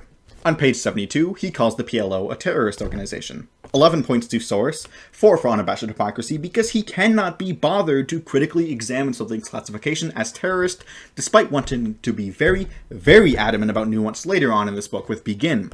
And this is an uncritical examination too. The PLO is internationally recognized as the official representative for Palestinians when it comes to governments, and especially the UN. And although it was designated as a terrorist organization by exclusively the US, which is a neglected detail in 1987, the following year, in 1988, there was a presidential waiver allowing contact. because they're the recognized representative. And this is also not to say that members and groups a part of the PLO have never committed acts of terrorism. They have. The point is not that the PLO's a perfect and innocent organization. The point is that Hagee treats it as a horrible and evil organization without critically examining it. Because why would he? One point to uncritical thinking. Page 74 says that the false belief of Palestinian sovereignty is one of the foundations of the entire legitimacy of Iran. 12 points to source. In that same paragraph, he says their ultimate goal is the destruction of Israel. 13 points to source. The next line is calling Hamas and Hezbollah proxy armies. And still, he can't source this claim. This should be exceptionally easy to source. He doesn't. 14 points. And in the next paragraph, he says that the dispute about Israel is apparently not about any Palestinian state. The fight has never been about that, and instead everyone, such as Hamas, just wants all of the land and the whole region. 15 for source. In the next sentence, we have the line, they want the total destruction of the state of Israel and every Jew face down in the Dead Sea. 3 points for blatant insensitivity. You get how that's fear-mongering. I hope I shouldn't have to explain that. The very next page, Hagee says that we need to preemptively strike Iran's nuclear facility. Because, remember guys, they have been 5 minutes away from literally building a bomb for literally 40 years now, and we literally have to keep bombing them, and it literally has to be preemptive too. Fifth point to literally parody, and because his justifying lines for this is, they're literally delusional and actually genuinely insane, we need to bomb them. We're giving this 2 for uncritical thinking and 5 to refusing to address anything. God, I am having quite a bit of fun just ripping into this thing, even if I'm not doing the most thorough job. My heart grew heavy with the reality that hatred is alive and well in the Middle East today, and that the same evil that allowed Hitler to rise to power continues to permeate the region, from page 76. This is just a horrible statement. Like, firstly, half satirically, my brother in Christ, the evil and hatred that created Hitler that you're talking about is literally Israel. You're siding with Hitler here. But on a more serious note, or at minimum a less comedic note, this is just wholly insensitive to the actual Holocaust. 4 points for that now. He tries to say on page 82 that there is no difference between Al-Qaeda, Hamas, and Fatah. He does not justify this. He in no way qualifies how these groups are the same, or that their actions are the same, or that the severity is the same. And at minimum, on that last one, their severity, he fully believes that, because in the next sentence says that the terrorists who did 9/11 are the same as the suicide bombers in Israel. The implicit claim is that the severity is equivalent. This is our 5th point to insensitivity to human life and suffering, and 16 points for a source. On page 94 is the aforementioned moment of him criticizing churchgoers for not selling all they have and giving to the poor, as is what he says is Jesus' command. You already know what I'm going to say. You just know it. $5 million. 4 to unabashed hypocrisy, and 2 to holier than thou. Page 97, he says that the Earth is only 4,000 years old. Like, come on. Young Earth creationism. Somehow I am just straight up not surprised. That's going to be a big yikes for me. And another point to source and uncritical thinking. Man, I can't wait for my multi-hour breakdown of Young Earth creationism. That's going to be a lot of fun. Subscribe now if you want to see that down the road, by the way. On the next page, he is just making a really poor rhetorical attempt at cool pop culture references. It's just sad. This is the calling Jaws celluloid terrorism and comparing it to Jonah and the Fish, by the way. This is 4th point for the longest reach. Page 101, the list of Jewish contributors, where the best he could do was put in Ayn Rand and label her as an author. That's getting a point for a literal parody. And listing Anne Frank in here as author/diarist is a point for blatant insensitivity to the actual horrors Jewish people have faced. He does not care. He is using you for political brownie points. We skip ahead to page 150, where Hagee is saying that Israel's rebirth in a day is literally prophetic. I am using the word literally correct here. This, however, makes no sense, as he spent a significant amount of time explaining how the re-establishment of Israel was a political process taking literally decades. So that's 5 for hypocrisy. It's also just a logically bad argument in the context he is using it. Specifically, Hagee is making an argument against replacement theology. Okay, cool. Wherein the point is made that Israel is back.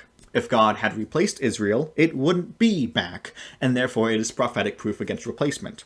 However, this can only work if you do one of two things. Either Hagee must demonstrate that the modern nation of Israel is equivalent to the biblical conception of Israel, which he has not done and has only argued against replacement, or he must contend that, solely on account of names, are they equivalent. That would also just be logically inept. He works with the assumption, in either case, that all notions of Israel must refer to the same thing in order to be working against replacement, but his assumption is unfounded to begin with. 18 for a source and 4 for uncritical thinking. Page 167, we get what I ranted a little bit about earlier, as with most of these towards the end, of how he explicitly said once and implicitly said multiple times throughout this book that biblical literalism is the only true and proper way to interpret the Bible. However, he takes the very direct word of God, being that his covenant lasts for 1,000 generations, and says that it is an expression of speech that really means forever. I'll ask again, which is it? Is it supposed to be that the word of God should be taken literally, or can he use expressions and metaphors and, oh my, allegory? 6 for hypocrisy. Hagee makes many claims about how free and dedicated to liberty Israel is on page 174. He says that they are the only true democracy in the Middle East, that they give unprecedented rights to everyone, makes a special note to point out Arabs and women, that they respect human rights, full voting rights, Arabs have an easy path to citizenship, etc. As you can probably guess, there is no source for these claims, no citation. He is just saying things and expecting you to take him completely at his word, and it should be demonstrable by now that you shouldn't and can't. But chances are that anyone this far into this slop will, and he's counting on that. 19 points for needing a source. Now, I won't comment on all of these claims, but I will at least comment on that citizenship part. Arabs are actively discriminated against, actively excluded from citizenship, and otherwise prevented from attaining equal rights. And I have a source for this on screen and in the description. There are 60 laws in Israel which discriminate against Palestinians based on ethnicity. Not all of these were created just in 2007, Hagee. Palestinians in the West Bank and Gaza have been stateless since 1967, Hagee. And in 2018, the Israeli government passed a law determining that the right to self-determination was only for Jewish people. Hagee couldn't have known about that law in particular, but he has now had 6 years to comment it, to condemn it, to change his mind, and he has not. He still believes what is in this book, and he is still wrong. 2 points for a bold-faced lie. Page 176 has Hagee repeating the claim that Israeli land has never belonged to Palestinians. He still does not give a single source for this, which is really funny because he's more than happy to source stuff about Hadrian invading in 130 AD, but can't do so for the actual point he's making. All of the citations he gives us in the actual notes section is basically just trivia and worthless side points that don't actually help anything or any of the arguments he's making. Unless he thinks Hadrian invading 2,000 years ago and renaming the land to Syria Palestina is evidence, which it's not. But he talks like it is. Ring the bell, for it is now 20 times that I am asking for a source. I am begging Saint Hagee for a source. Of course, without mention of how many marks I didn't put down, but very well could have. But he also makes a statement that any reporting that Israel is an occupier has no basis in fact. So that's actually 21 for source, because he doesn't give any. And the next line is calling it anti-Semitic propaganda. So that's now 7 for hypocrisy, because this whole book is propaganda, and he acts as though propaganda is an inherently negative thing, when it is just a description. What you're watching now is, by definition, propaganda. I think it's good. I mean, it's probably not, but I think it is. And the 6th time, he is refusing to address criticism and trying to just shut the conversation down by calling people anti-Semites. Page 180 is where he is so concerned about nuance and whether or not violence against civilians can accurately be called terrorism or if it's just an act of combat between warring forces. He does not demonstrate this as warfare. Point 22 to source. He does not at all call for any of this nuanced interpretation or deep look at the context of anything else he calls terrorism. Is Hamas not at war with the IDF? Was the PLO not at war? He called it the war of Lebanon, yet he still wanted to call all of their actions terrorism. Would what they did not then be called acts of warfare, actually? Hagee doesn't care. 8 for hypocrisy. The next page has the line admitting Israel started the war of 1967 and proceeding to call it self-defense, giving that 9 for hypocrisy, and that's really funny. And finally, the last mark I put in here, page 184, he said that Israel faced global backlash for bombing the PLO, and he said they attempted to keep casualties to a minimum. This is one massive citation needed, because there is still no source. Forgive me if I'm not too convinced that the country who has directly killed 5,500 students and injured almost 8,000 more are particularly concerned about civilian casualties. Rather than just presenting why Hagee's arguments fail to be convincing, fail to make a good point, it must be demonstrated why what he says is provably false as well, outside of the 2 times I said he gave a bold-faced lie. We start with the idea that Israel is a completely innocent actor. Notably, it doesn't matter if the other nations or groups Israel is in conflict with are innocent themselves. It is perfectly rational to condemn all unnecessary acts of violence, rather than forcing ourselves to choose one side or the other, in the event that both come out guilty. As such, I won't be focusing on these other agents. I specifically want to address whether or not Israel is innocent. Because if they are not exactly deserving of unconditional support as Hagee wants to believe they are.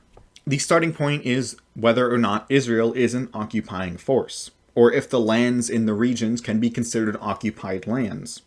Calling the notion false and propaganda is an absolute necessity for Hagee, as no semblance of innocence can be built upon a colonial power.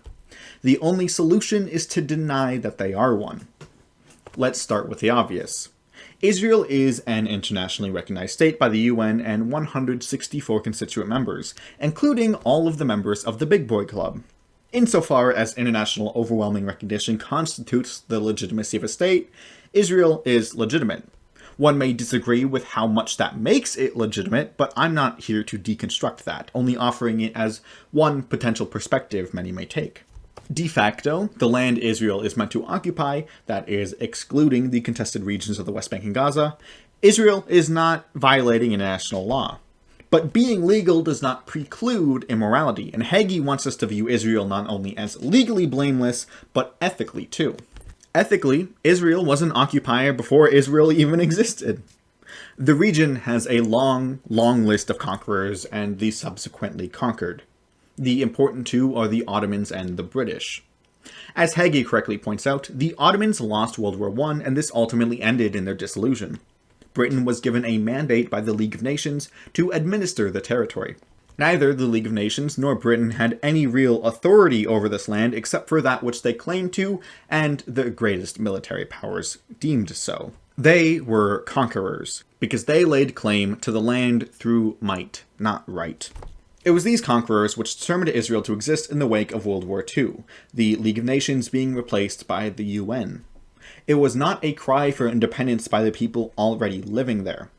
Although it was a cry for the homeland for the Jews after the horrors of the Holocaust, it was not independence. By necessity, Israel was established by and as an occupying government.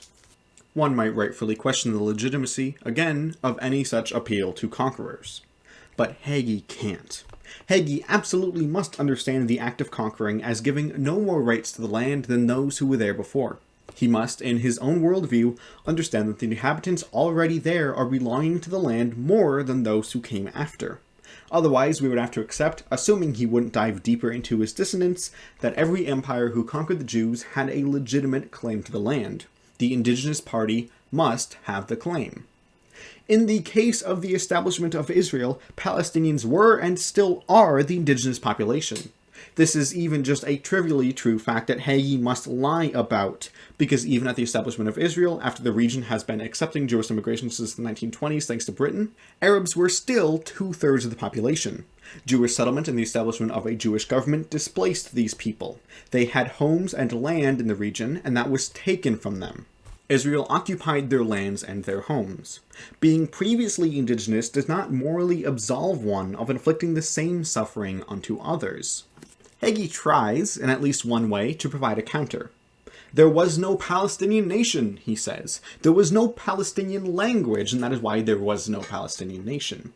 Yet there is also no American language, and there is an American state, which Hagee also holds before God.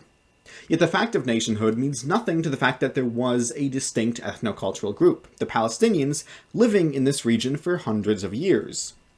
Hagee is distinctly wrong when he claims that Palestinians have never lived in this land, only around it. While it is true that the Palestinians have a diaspora just as Jews do, Palestinians have been living in the land now known as Israel for over a millennium. The land has belonged to these people for a long time.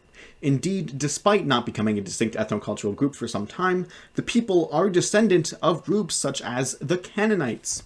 And it is not that the oldest settlers have a distinct claim to the land according to Hagee, as the Jews are not the oldest people in the Levant. The oldest are the Canaanites.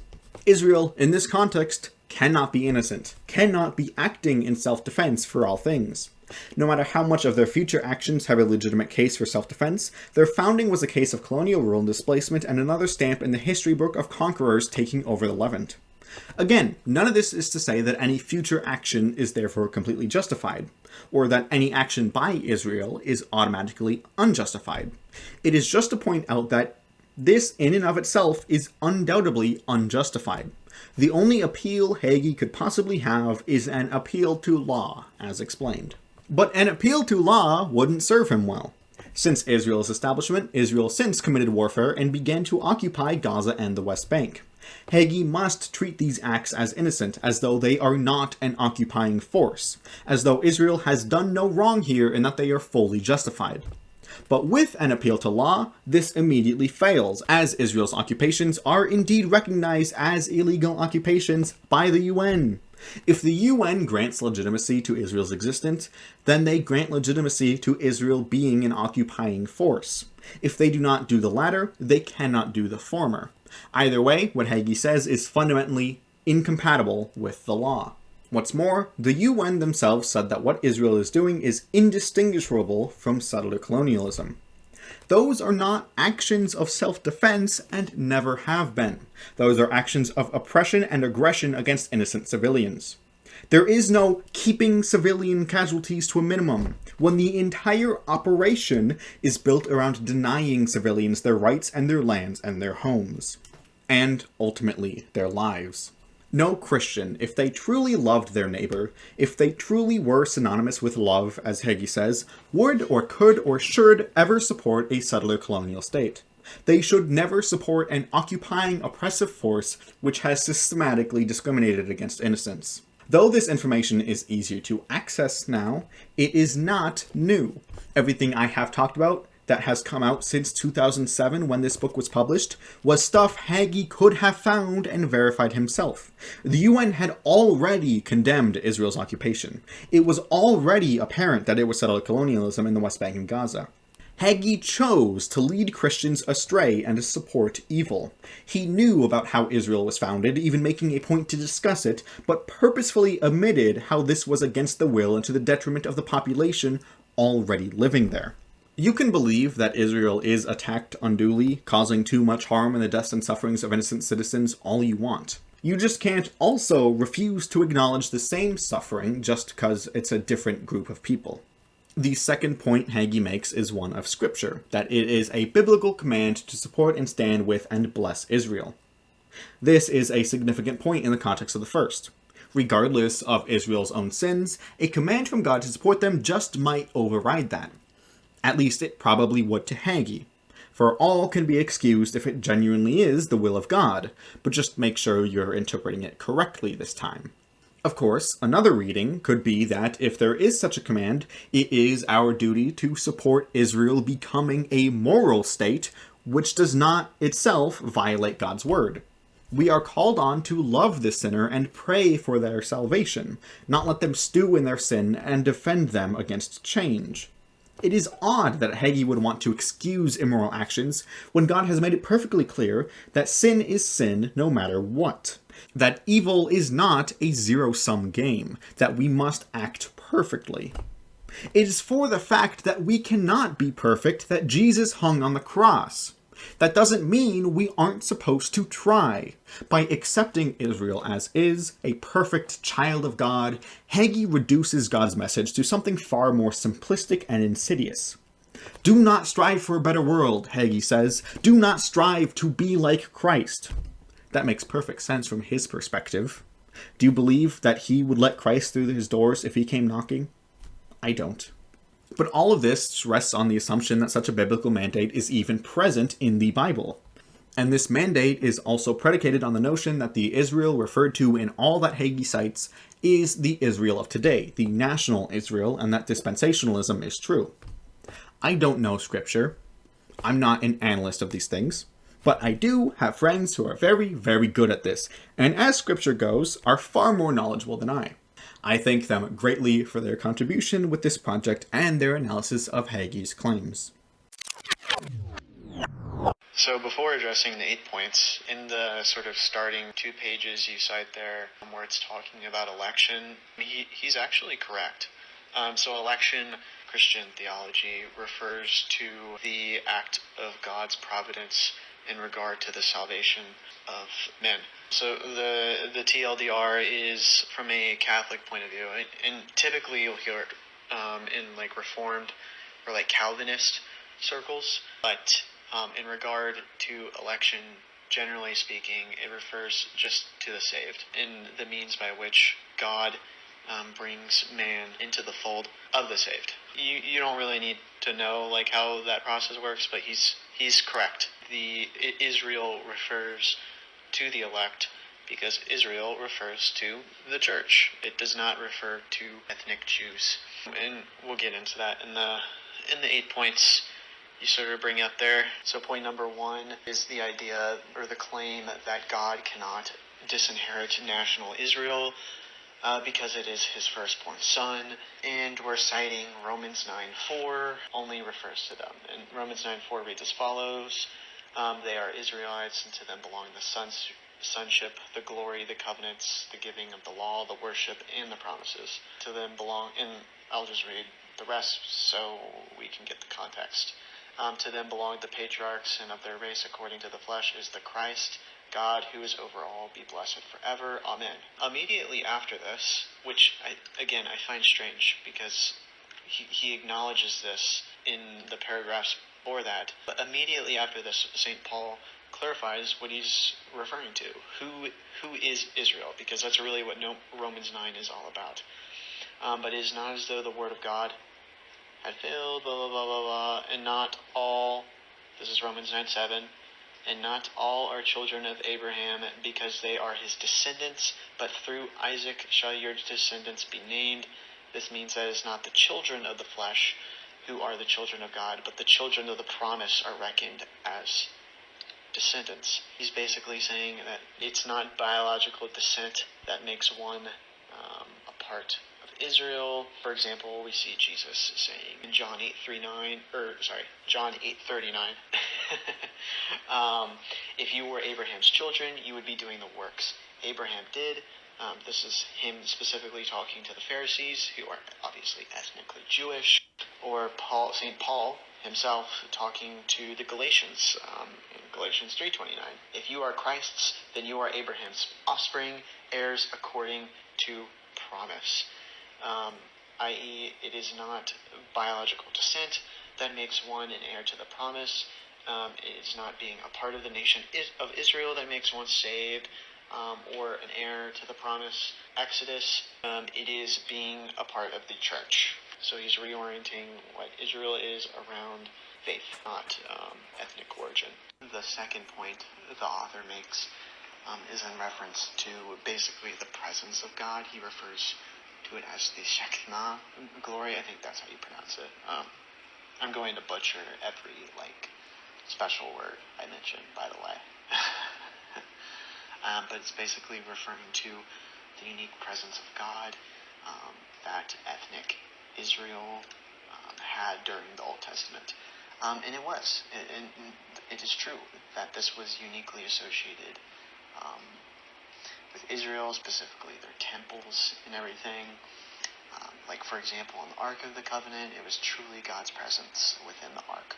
Other examples of it would be like a cloud, or God is appearing as fire, stuff like that. But now, per St. Paul and per Jesus, God's temple is us, and his presence is within us. For example, again, St. Paul himself, 1 Corinthians 3:16, do you not know that you are God's temple and that God's Spirit dwells in you? We are the living temple of God, per 2 Corinthians 6:16, or Jesus talking to the woman at the well. The hour is coming when you will worship the Father neither on this mountain nor in Jerusalem, blah, blah, blah, blah, blah. True worshipers will worship the Father in spirit and truth. So God's presence has moved from being uniquely associated with Israel's temple, i.e. a place, to us, the people, because we have found God within ourselves by grace, and through Jesus, the incarnation of God himself. The third point is in reference to the land covenant made between God and Abraham in Genesis 15. Problem with asserting that the land covenant is in effect in its literal sense still is that Paul says that Jesus fulfills the covenant, and later on in Hebrews it's clear that the land covenant was typological and was pointing forward towards the new heaven and new earth. Per St. Paul in Galatians 3:16, we see it reads as follows: now the promises were made to Abraham and to his offspring. It does not say and to offsprings, referring to many, but referring to one, and to your offspring, who is Christ. So the promise was made to Abraham, and it was fulfilled in Jesus. As for the typological component, Hebrews 11 reads as follows. It's basically the context of all this. Is it's going through each of the prophets and going through basically how their promises were shadows of what was to be fulfilled in Christ and what is to come during the end of days. But starting at verse 8, by faith Abraham obeyed when he was called to go out to a place which he was to receive as an inheritance, and he went out, not knowing where he was to go. By faith he sojourned in the land of promise, as in a foreign land, living in tents with Isaac and Jacob, heirs with him of the same promise. For he looked forward to the city which has foundations, whose builder and maker is God. By faith Sarah herself received power to conceive, even when she was past the age, since she considered him faithful who had promised. Therefore from one man, and him as good as dead, were born descendants as many as the stars of heaven, and as the innumerable grains of sand by the seashore.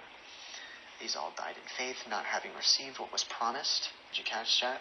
These all died in faith, not having received what was promised, but having seen it and greeted it from afar, and having acknowledged that they were strangers and exiles on the earth.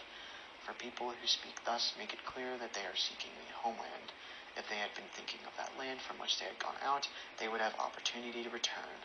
But as it is, they desire a better country, that is, a heavenly one. Therefore God is not ashamed to be called their God, for he has prepared for them a city. This is basically just indicating that no, the land covenant was not necessarily in reference to the physical land that Abraham was on or going to. It was in reference to the new heaven and new earth. In point number 4, which I think is the dumbest point of all was given to the Jews, uniquely so, and it has not been abolished. This is true. No Christian denies this. St. Paul, Christ, and later the saints speak on this matter. The law is not salvific. It was a temporary garden. It was shackles for believers, and we are now made free through Christ. So per St. Paul in Galatians 3:24, the law was our guardian until Christ came. Romans 10:4, Christ is the end of the law for righteousness to everyone who believes. Hebrews 8:13, it's even more specific or explicit. In speaking of a new covenant, he makes the first one obsolete. Of course, again, the author appeals to Jesus, not abolishing but fulfilling the law. This is true as per Matthew 5:17. But as noted, this is a little lengthy, but as noted by St. Thomas Aquinas, Christ fulfills the law in several ways, really. Hence, it should be seen, and this is per his commentary on Matthew, paragraph 469. Hence, it should be seen first how Christ came to fulfill the law, and afterward we will resolve the arguments. Thus, it should be known that Christ fulfilled the law and the prophets in 5 ways. First, because those things that were prefigured in the law and the prophets concerning Christ, he fulfilled in his actions. What is written must be fulfilled in me. So basically, he fulfilled prophecy. Second, by observing the legal requirements of the letter, when the fullness of time had come, God sent his Son. Basically, he did not break any of the commandments of the old law. Third, by working through grace, which is the law of nature, could not do, for every law is for the sake of making us just men, but Christ did this by the Holy Spirit.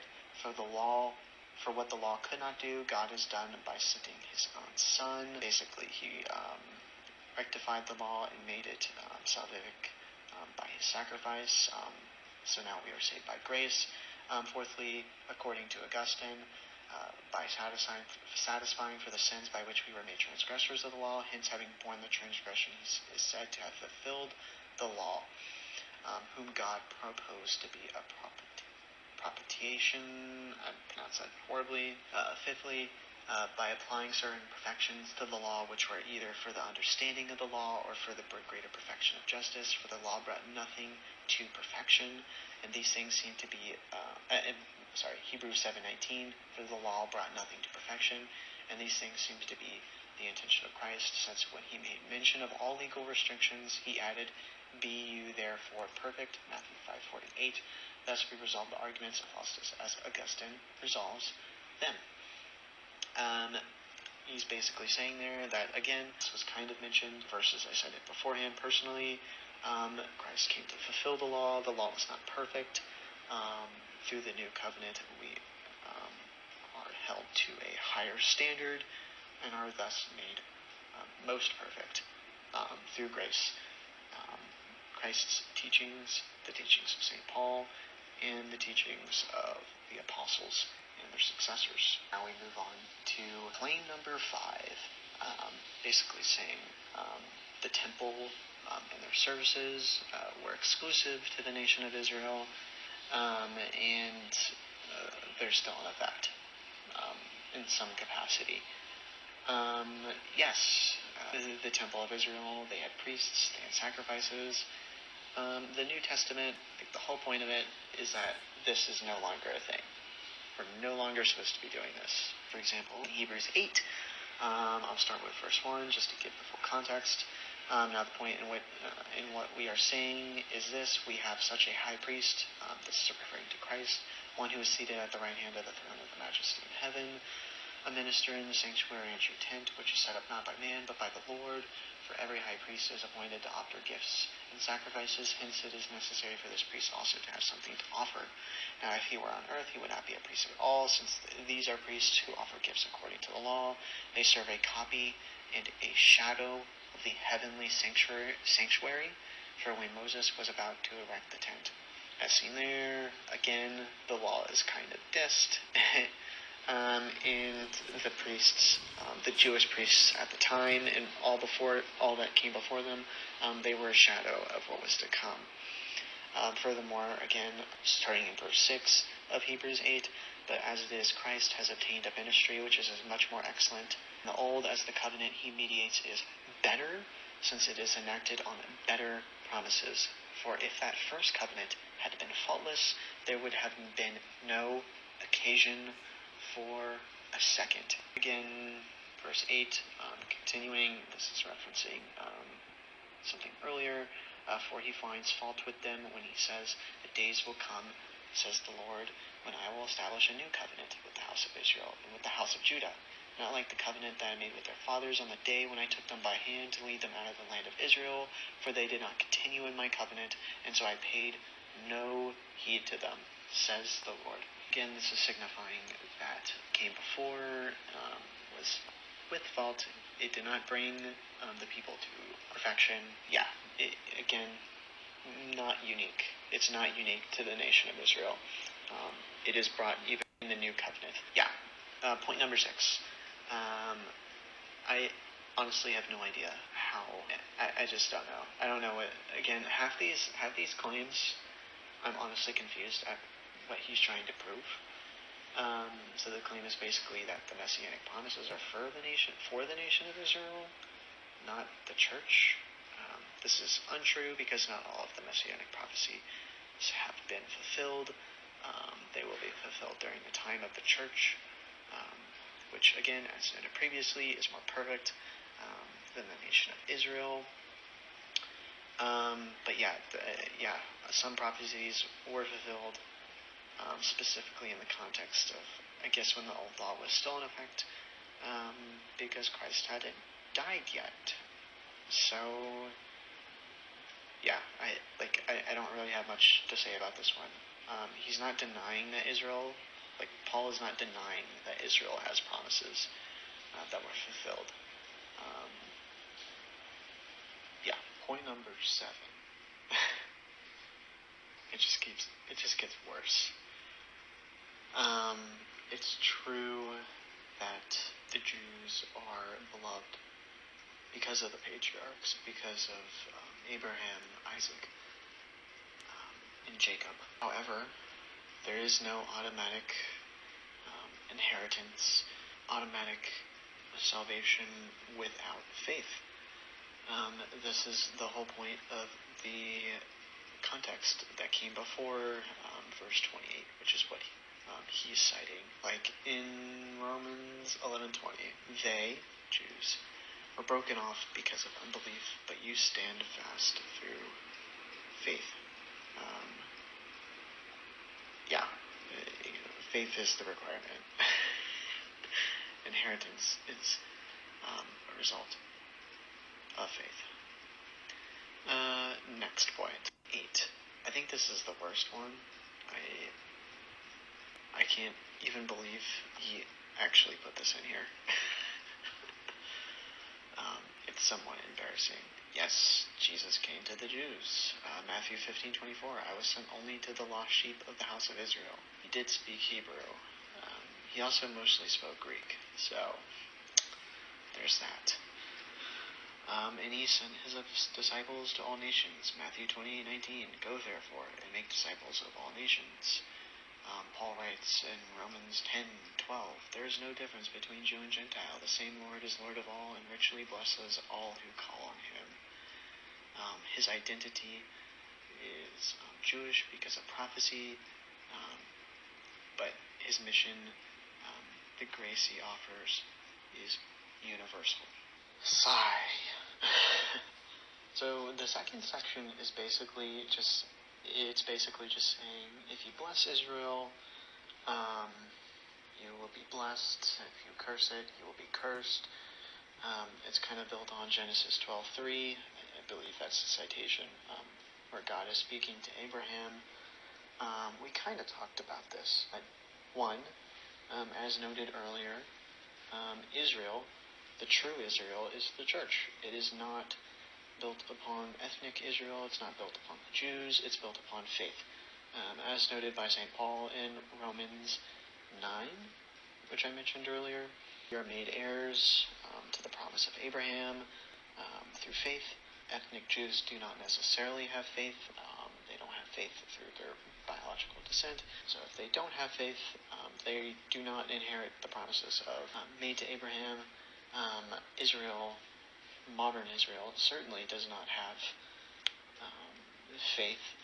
They oppress Christians, they oppress the church, they spit on the name of Christ. There is in no way, shape, or form do they possess the inheritance of Abraham. He brings up the centurion example. That's insane. I'll get to the Joseph thing in a second. The centurion example is crazy because, like, right after, so basically, I'll read it out to you. But basically, it's recording the words of who was he speaking to, like the Jews or whatever, and then it doesn't actually say anything about what Jesus says. And then after, the reason why he heals isn't because he was good to the Jews. It wasn't like a political thing. it was because of his faith. He says it so. For I am a man set under authority with soldiers under me, and I say to one, go, and he goes, and to another, come, and he comes, and to my slave, do this, and he does it. When Jesus heard this, he marveled at him, and turned and said to the multitude that followed him, I tell you, not even in Israel have I found such faith. It was because of his faith, not because of his work towards the synagogue. The Joseph thing is equally stupid. It is a narrative observation. It's not a command, like a moral obligation. It's simply a narrative observation. Like with the Exodus, for example, with Egypt.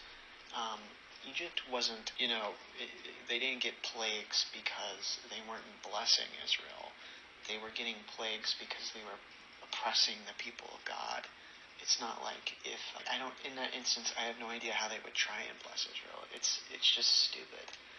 And there are many times where Israel is oppressed by God himself. In that instance, it would be sort of like a contradiction. God is not blessing Israel, so he's evil or something. It doesn't follow from the narrative observation of Joseph that there's a moral obligation to just support everything Israel does. That is stupid. Okay, the final bit, there's just like a lot of small things. I do not subscribe to replacement theology. It is equally as heretical as what is referred to as dispensationalism, which is what this person is engaging in. So yeah, I don't agree with replacement theology. But there's just like a lot of small things here that are just stupidly wrong. Like the Simon thing. Simon Bar Jonah. That's referring to his father. It's not referring to Jonah. I don't know how he got that. But that's how you refer to people. That's how they referred to people back then. It's just so many. I think my overall reaction to this is that you have to just blatantly ignore most of what Paul says, most of what Jesus says towards the Jews. Like, yes, the Jews rejected him as a Messiah. Like, yeah, boom, done. Yes, Jesus made it clear he was the Messiah. I mean, he said it many times. He was the Son of Man. I am the Son of Man. Did God want Jesus to be the Messiah? That's stupid. Yes. I don't get, like, this whole last portion, it just seems like, yes, I don't agree with replacement theology, but I'm not sure how it actually discredits it. You can easily discredit replacement theology with, Jesus said, I did not come to abolish the law. No, I came to fulfill it. Like, that explicitly denies a replacement. That's all you need. Most of what he's saying here is just yap. And it's a really cringe, bad yap that gets a whole lot wrong.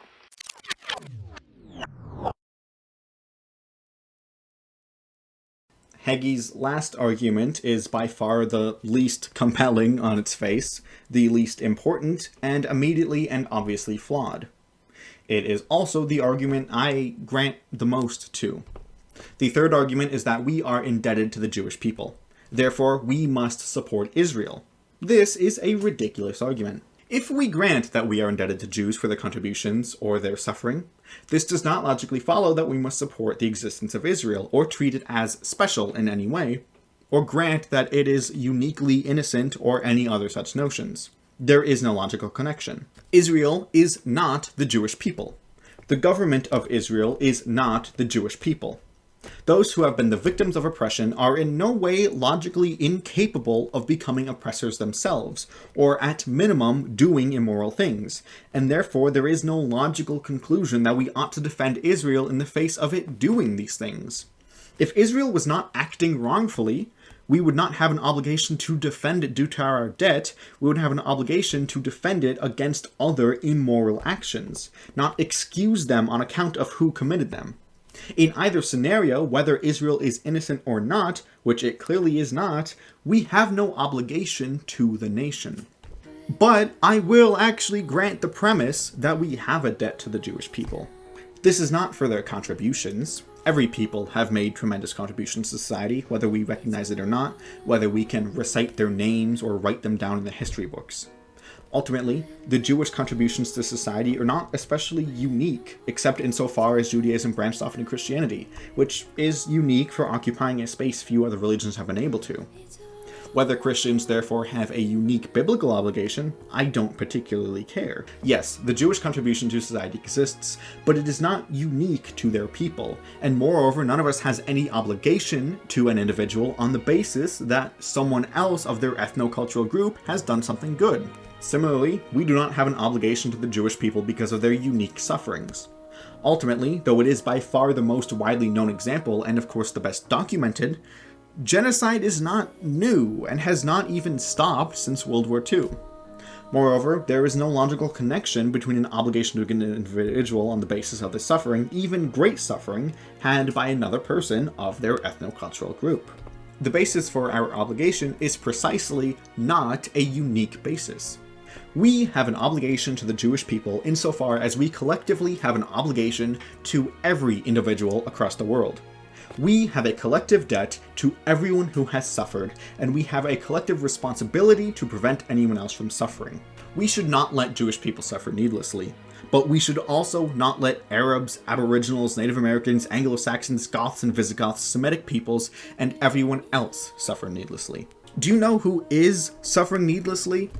The Palestinians, at the hands of Israel. And the Israeli citizens, who have not done wrong but be born there, suffer too because their government continues to oppress others, and acts of war always have civilian casualties, as Hagee is very quick to point out.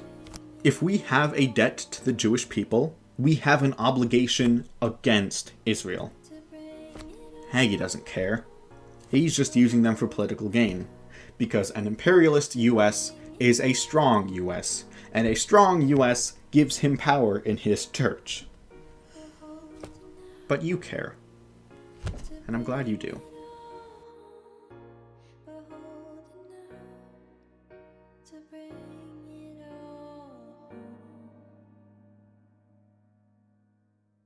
This was a very, very long project.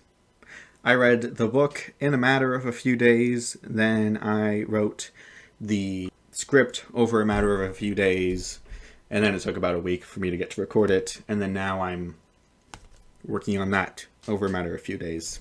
But I like doing these longer projects, ultimately. I think it's a lot of fun. I don't know how worth it they are, but then again, 40 subscribers, nothing I do is exactly worth it, per se, from a YouTube basis. But I like doing this. I like portraying what I believe to be the truth. I like dismantling what I believe to not be true. And I think it's important that more people are talking about this, because yes, it's a very popular topic, but until it stops, we can't talk about it enough. And if you liked this video, or you like what I'm trying to do, or you liked what I do, or you think I'm handsome, or you like the midget porn hat, I would appreciate it if you liked the video and subscribe to the channel. It does help. I do get a hit of dopamine, which is sometimes lacking these days. And that would be good because, again, I've put a lot of heart and soul and time and effort, and I had to read this for this project. So, but at the end of the day, I'm doing what I can because I think it's right, not for any external reward.